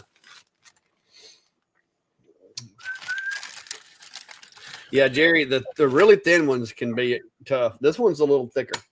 This one, Yeah. I don't know what this one is, but it's pretty thick. It says it's 0.42 millimeters.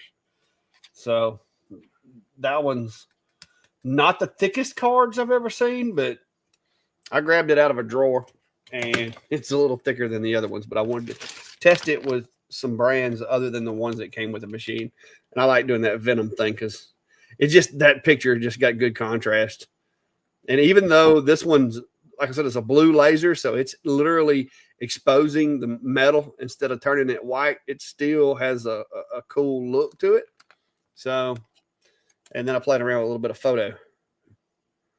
So there's like a little family photo there we took.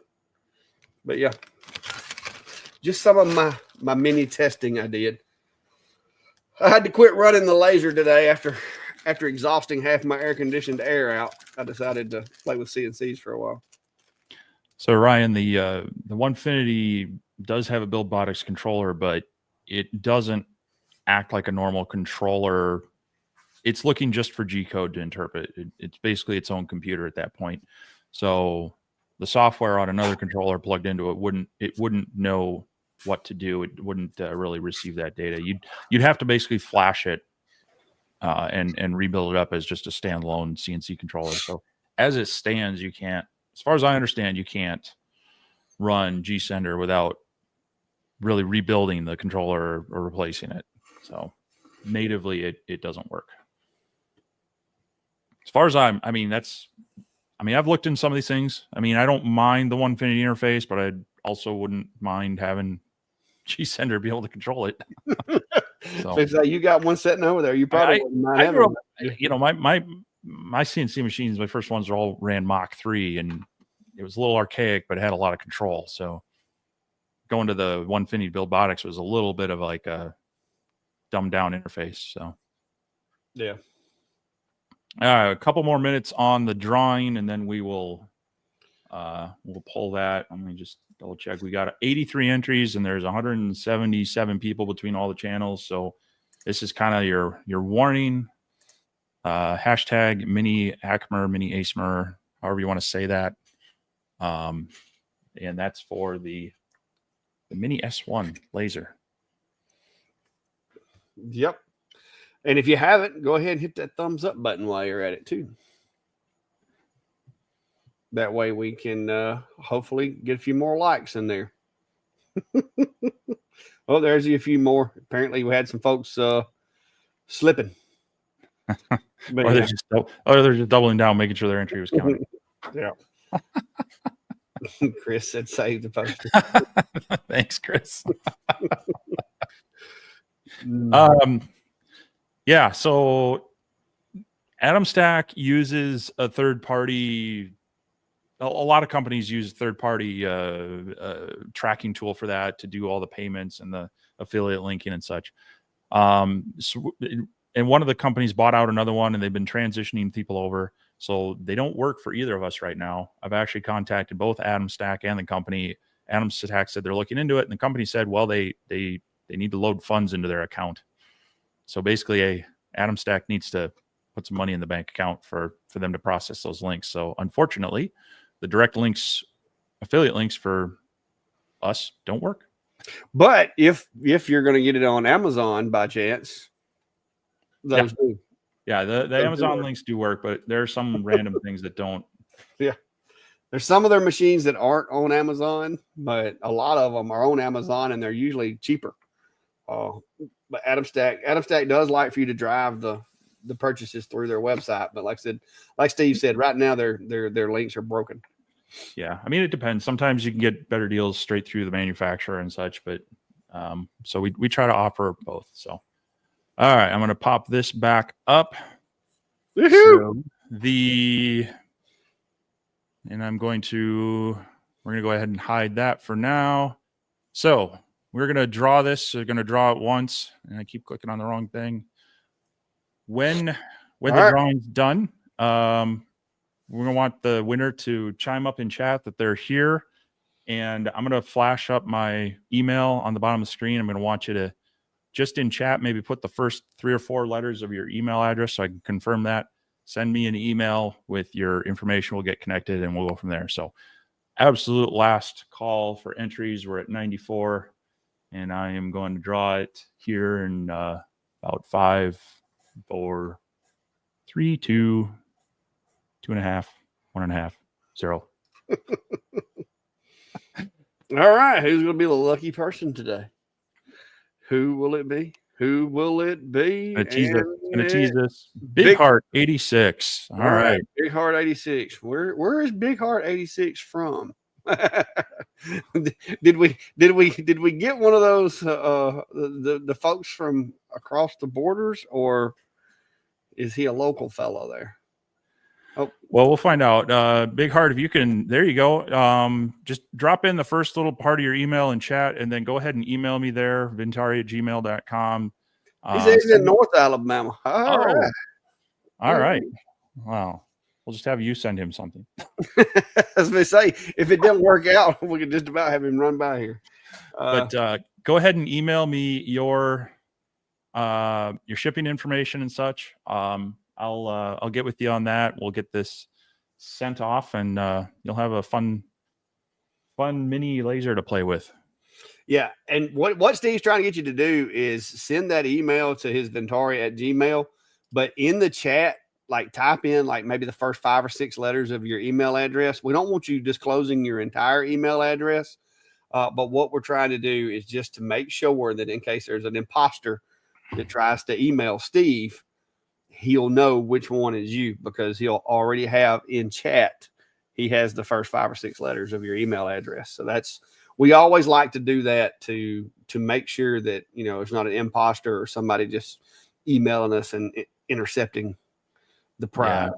Unfortunately, YouTube doesn't have like a direct message. Boy, I can speak tonight. They don't have like a messaging tool. So we got to rely on that. And we want to try to confirm that who it is. But yeah, it's we do these from time to time just to kind of give back to everybody. You don't have to do anything other than watch the lives, and we appreciate if you throw us a subscription and a like. And if you want to join as a member, we definitely use those funds to help ship out things, and we're hopefully going to be able to do more with those over time. But we appreciate everybody's support just in general, and this is one way that we can give back. And we can only use so many lasers in the shop, and we can send them out to you guys. We will. Yeah, Elo said the imposter better be from North Alabama as well. Yeah, it helps if we know exactly where the person is, but a lot of times we don't. Like on our Christmas giveaways, how many drawings did we do at Christmas? Wasn't it like 10 or 12? I forget. It was a bunch of them. I mean, we did so many. We were just literally grabbing screenshots of the winners, and then after the chat, after the live was over with, we had to go back because we'll give away like Amazon cards. Like I think I gave away 5 or 6 $50 Amazon cards. I mean, it was a lot of stuff. And so for 2 days, me and Steve were going through verifying email addresses and sending stuff out. So, and if you haven't ever been a part of our Christmas special, then you definitely are going to want to stick around until then for sure. And then, like I said, we try to do random stuff like this. I haven't been able to get the machines that I wanted to get in, but as you can see, all through the shop over there, and the dog looks like he's got hit by a car or something, but I promise you, he's just napping. But there's machines over there that I plan on getting rid of, but like I said, some of them I may or may not be able to put back in a box. And if I am able to put them back in a box, it's not a guarantee that the packaging is going to be exactly the same as it was, because it's a lot easier to get that stuff out of a box than it is to put it back in it sometimes. Yeah. So. Yep. Unfortunately, I got to Uh, wait for Gmail to do their thing. Sometimes they're slow at refreshing. yeah. Well, we got a few minutes. Yeah, that's why I wanted to do it before the absolute end, just to give a chance, make sure we get that going. So Yeah. It's more if you'll send some vitamins with it for it to grow. So any big plans for episode 150? What's episode 150? well, where are we at right now? When is 150? That's going to be somebody that can count in their head a lot. I don't know when that would be. I don't know what date that would be. I tell you, the next biggest one is going to be the first live that we do after I retire. I think that's going to be our next, because that'll be. I'm going to be retiring at the end of August. Well, this is going to be pretty close. 150 is going to be close to that then. So it'll be the October 5th live. Will be my first. Okay, he says he sent the email, and I got it. October. Yeah, October 5th will be the my first live as a full-time laser shop content creator, whatever, entrepreneur person. My wife told me I can't say I'm retired anymore. People think I'm just quitting work, but I'm not. So retirement 1/150. That's when you're giving away the 150, the F-150. Right? Oh no, we're not giving that away. I bought that truck for me to enjoy through retirement. So all right. So all right. Well, we got the information, so we'll be able to send this out. So thanks everyone. Hopefully we can continue to do more of these. But yeah, we'll be trying to build it up for a Christmas one again in the not so distant future. All right, Mark says he's got a question. Adding LightBurn to his new desktop. All my current LightBurn settings are on my laptop. I've added LightBurn to another computer. Any tips and suggestions would be appreciated. As far as migrating his LightBurn settings, I guess is what he's talking about. Are you going to you want to demonstrate that and show that, or you don't know what I'm talking about, do you? He's wanting to migrate his LightBurn settings. I know Rich did a video on it, I think, but it's really not that complicated. Let me see here. Sorry, I got extra windows open here.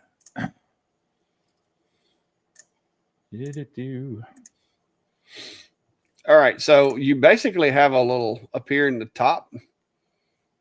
Let me remind myself where it's at. Tools. No. Was it file? Yeah. Preferences. Yes. Export preferences. Here it is. So basically, your preferences, and you'll go to export preferences, and like you can see right here, I've got my file already backed up. Now this one's since May the 11th, but you can save it as that. Like you can basically, you'll just name it whatever and hit save it.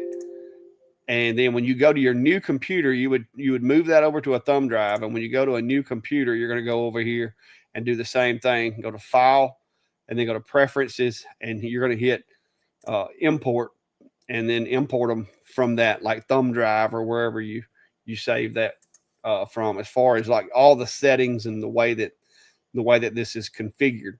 Now, if you have like your machine files and stuff like that, like your device files and all this, you may have to back all that up. You want to do the bundles with all that stuff. Show that one below preferences. Oh yeah. That'll let you select basically all the stuff you want to export. So like if you want to export everything you have in one machine, it like defaults to check everything, and it'll move all your devices over, all your material libraries and whatnot over. So we found a place to sit this. There we go. And this is a good thing. I mean, we talked about individually as you add a new machine, first thing you might want to do is export the native one. So you can do that here as a bundle, or you can go into devices and just export one. You can also go into your device settings and export the controller settings as well. So if you're going to make any changes to your actual controller settings, it's good to make a raw copy of the default before you start playing too much. But moving from one computer to another, that bundle option is probably your best. My other computer's not. Well, hang on. There's my CNC machine. Especially, I'll go to another machine and load that. But let me get it pulled up. I don't want y'all seeing my passwords.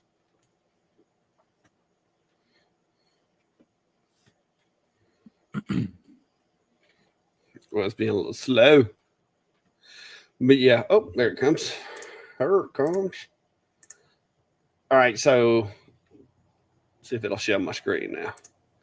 All right, so now I'm on this is that computer over here on my CNC. I don't use it a whole lot for LightBurn, so it really doesn't have a lot of LightBurn stuff in there. I think I may have like 1 or 2 machines connected to it, where I've sometimes I'll use it when I'm doing like testing or whatever. So you can see here, like my devices, I don't have hardly anything. Matter of fact, we'll go ahead and remove those.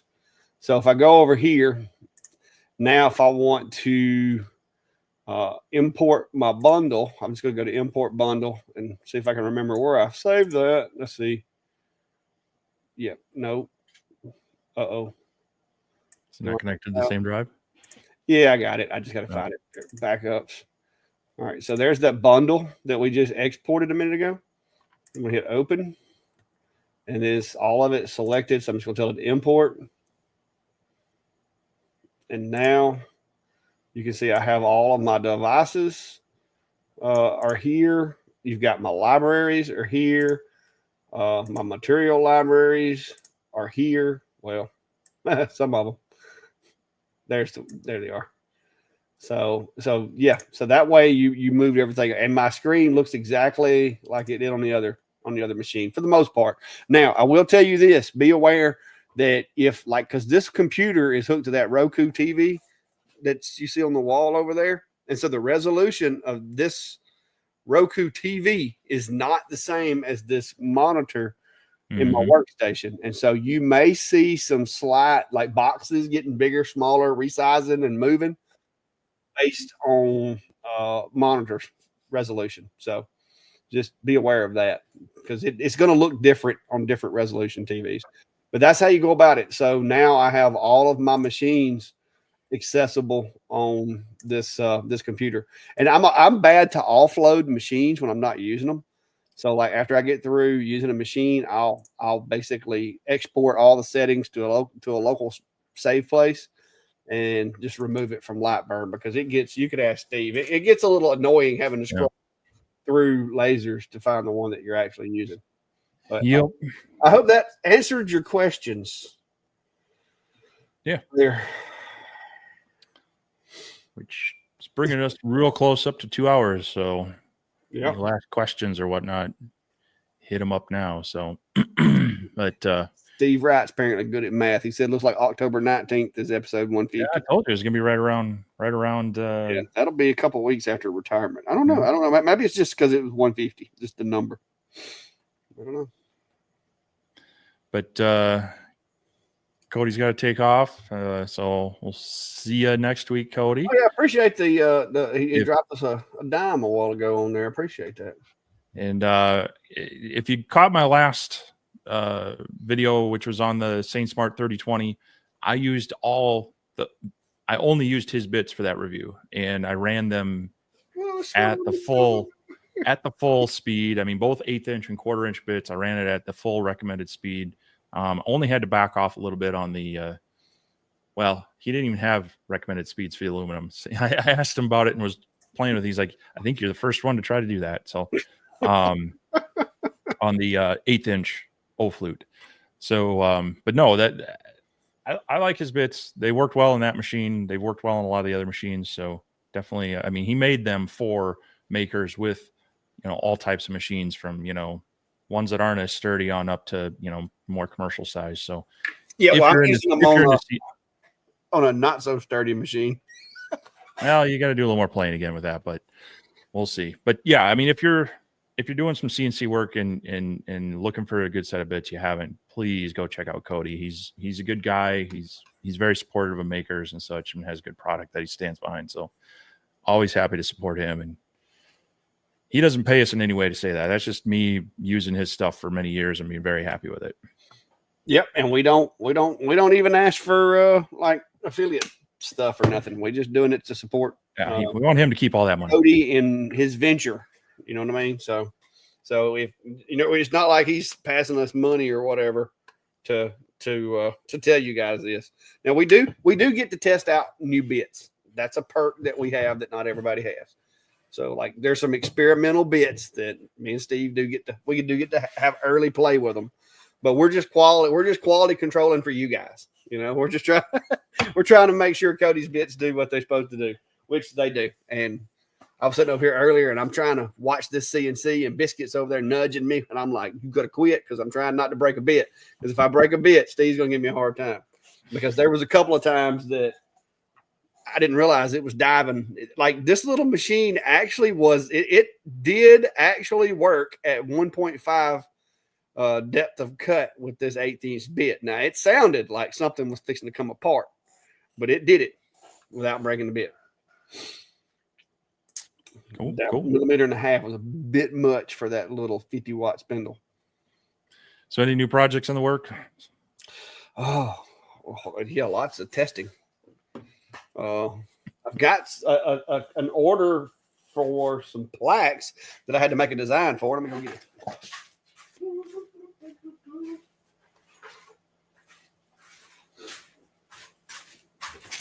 This is actually going to be a CNC project in which I go back with the laser and put the counties on there, but this is the file.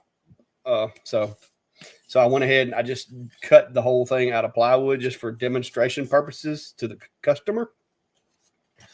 And you'll notice that this is a little under 7 1/4 in its widest location, so that I can go get me a 1x8 oak or walnut or something like that and make them out of that. I'm thinking probably oak. That way I can laser engrave the states, the counties, and backfill it with paint, and then maybe run it through the planer or sand it down to make it a little quicker getting this done, because that's a lot of recesses to be trying to paint. It turned out good with just the laser. I just did this on the X40 on this pre-finished material, but this is just to show her, because she sent me a picture that she'd found on Etsy or somewhere and said, hey, can you make something like this? Cool.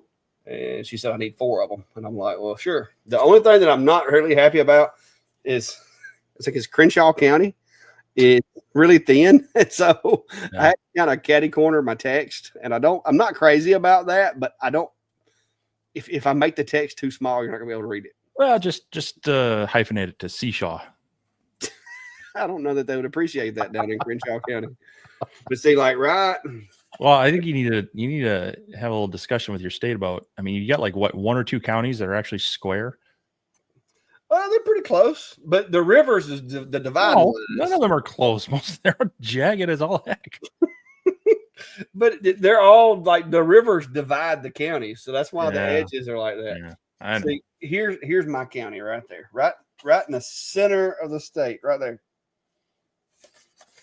So, matter of fact, let me get a Sharpie, and I'll put a little dot.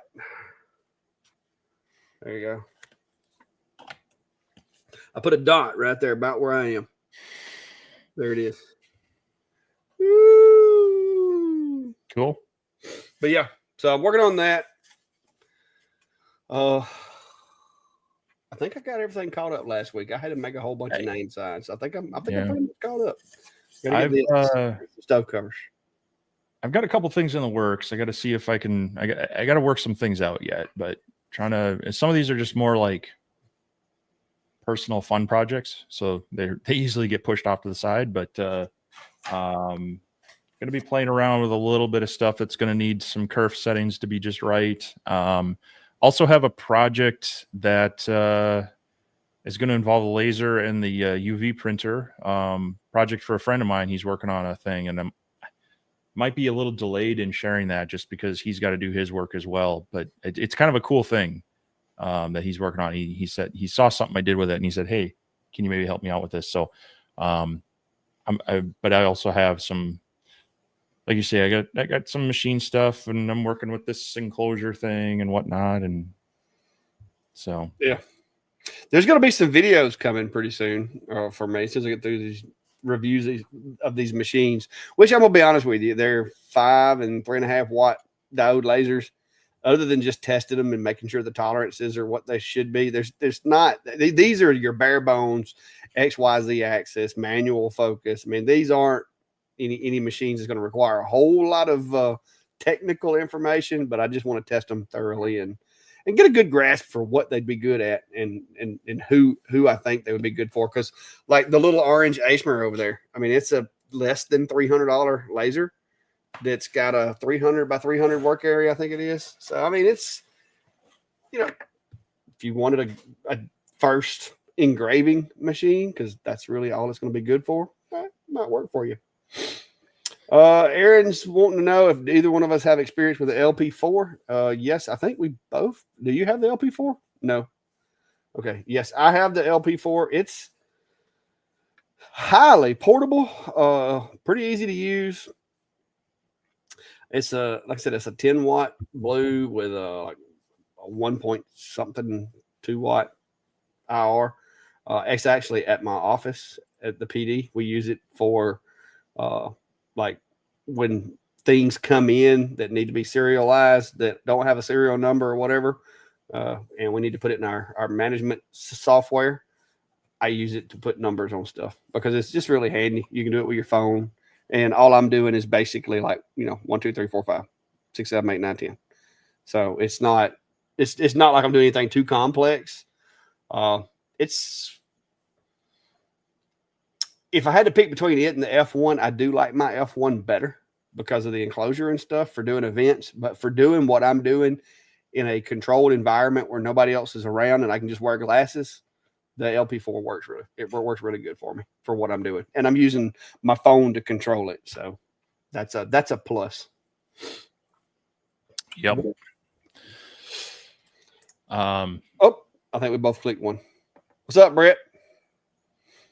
I was trying to speak to Brett. I didn't see which one you clicked. There you go. Do you even know the Western Lonesome Dove? I haven't watched it in a really long time. I was gonna say I haven't heard of that in longer than I'd like to admit, but yeah. Yep. Back in the day. Craig's asking, will the Eufy make work with timber? Depending on what you mean by timber, but you can print on wood. You do need to make sure that it can have some variation. So like if you've got some rough sawn stuff, it'll work. You get more than about 3 millimeters of differentiation, you're gonna lose some detail in those spaces because it basically uses lasers to measure the highest point. And that's going to be kind of where it focuses and where it's going to be spraying and curing the stuff. So if it goes too much deeper than that, you're going to lose some definition and it's going to look fuzzy and such. But yeah, it will. As with anything, it'll print almost anything. While whether it adheres to it and sticks to it is a whole nother thing. So having a little bit of a rough, porous surface is better than super smooth. So if you have like a sanded and finished piece of material, it's going to have a harder time adhering to that than it could just a sanded, smooth, or maybe not like 300 grit sanding a material. So, but yeah, it'll work well on most things like that.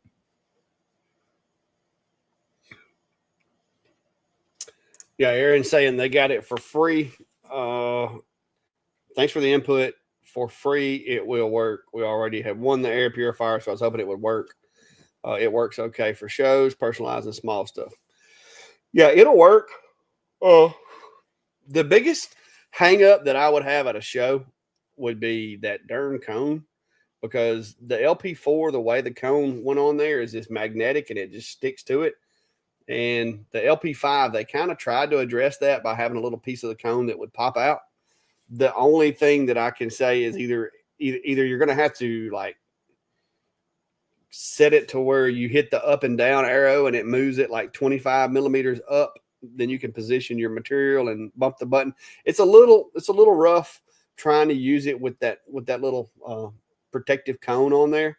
If I was going to use it at shows, I'd probably just make myself like a three-side with a top enclosure and wear my glasses so that I could, do it from, relatively like contained area. That's the only big problem I would have with it would be trying to make sure nobody got accidentally exposed with that cone, because that cone's a little tedious compared to like the F1 where you have the little door that goes up and down. It's just a lot harder to maintain safety with it, I think. Yeah, and the air purifiers are going to work to a point. They'll depending on what you're burning or ablating, it's that particulate's going to clog up that top filter fast. But if you're just doing like light marking on anodized aluminum, maybe light marking on some, small wooden keychains, things like that, you're going to do okay at a show. But you don't want to check with the show that they're okay with all that being run and whatnot, and just kind of keep an eye on it that it's not getting plugged up and such. So that's about my best case for any of those filters is short-term use at shows and such like that, just to kind of help cut it down. I try not to rely on them in the shop, just because those filters do get plugged up faster that way. So Biscuit. Yeah, Biscuit's out.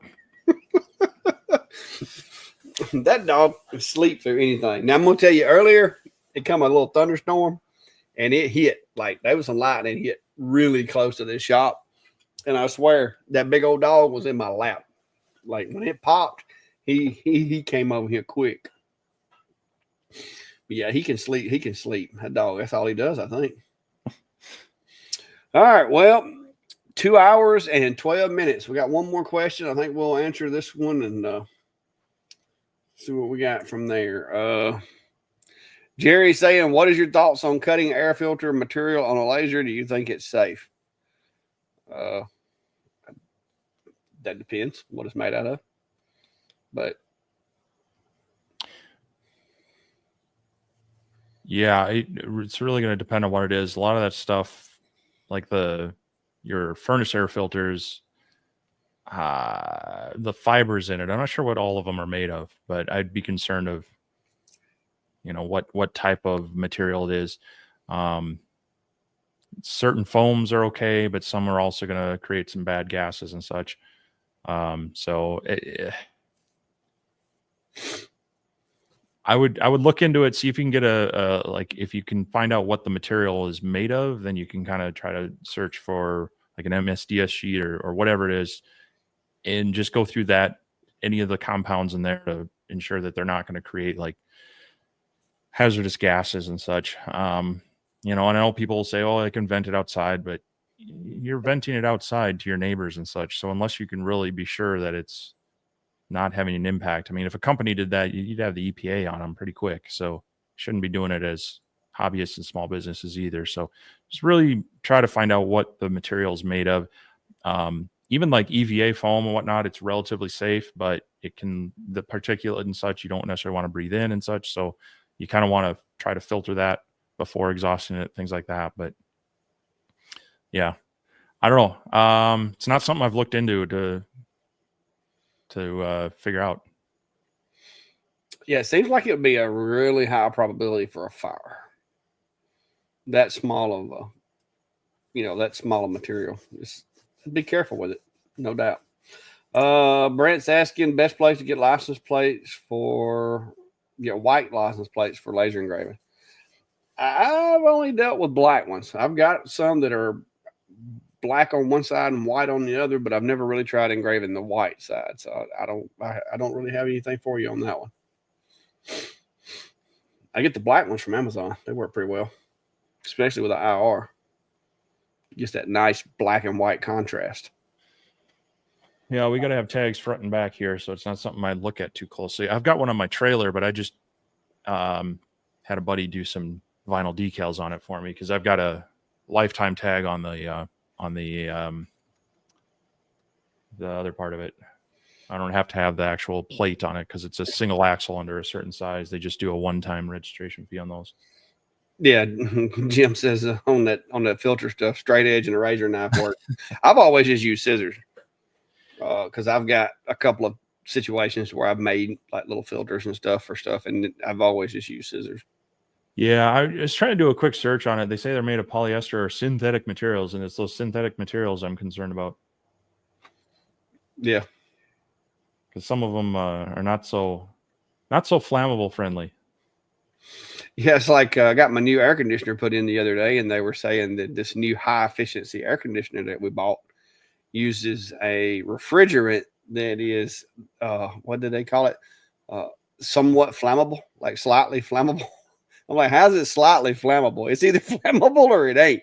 I mean, does that mean that it's flammable, but there's a slim chance? I mean, does that mean that it's the air duration, the air, like the parts per million has to be at a certain level before it's going to work? I mean, what Yeah, exactly no, it's a thing because we're having to look at that with upgrading our systems, and the problem is the code requires a certain amount of air passageway in case there is a leak, which then kind of puts off. You got weird makeup air and such. It's kind of like, well, great, now this new refrigerant is going to cost us more in utilities because of the lost air for this kind of basically this fire rated conduit and such. So it's yeah. Crazy. But we went from a 3-ton unit to a 4-ton 2-stage unit because we had a 3-ton single stage. Now I got a 4-ton 2-stage, and it dropped the interior, like the moisture inside my house went from 50% down to like 39% in the past couple of days. So my phone is dead as a hammer. I thought I had it on my charger up here. But yeah, the moistures went from 50% down to 39 inside the house. So it is drying the air out something fierce because it's 41% out here, which is about where it's at now in the house. I think it's between 39 and 40 in there right now. But yeah, I was like, I asked my brother-in-law, he's the one that's putting it in for me. I'm like, what does it mean by somewhat flammable? I mean, does that mean don't set it on fire, or does that mean if you get a leak, like kill the power and don't turn on any light switches? I mean, what does this mean? Yeah, well, and that's what they were getting at for our, since it's a public and / I guess you'd consider it somewhat commercial building with the college. There's all sorts of extra code that comes into play with that. So we just can't win. Older building, lots of deferred maintenance, a lot of expensive programs, got all the, we're mostly technical programs, and, we've got an HVAC program in there and such. So it's Chris said the same thing. High ignition point. Yeah. That's what I asked him. I was like, does that mean that it'll only ignite if it's between like 22 and 24%? Like air ratio? I mean, what the hell does it matter? But anyway, we got it in. It's actually working because here lately it's been being like 80 something degrees in my house trying to go to sleep, and that just ain't. Forget that. No, that during the day, like it was so bad. The day that they put the air conditioner in, and like we literally had no air conditioner, it was the same temperature as it was the day before when we supposedly had an air conditioner. It had gotten so bad, like it wasn't working. So we are very thankful that now we can sleep in the bed without like sweating and just kicking all the covers off the bed. It's much better. Yeah. We are spoiled and we're proud of it. We like air conditioning. Well, being a Southern Canadian myself, I like my cooler temperatures. Yeah. Chris said, cool summer's night. Yeah.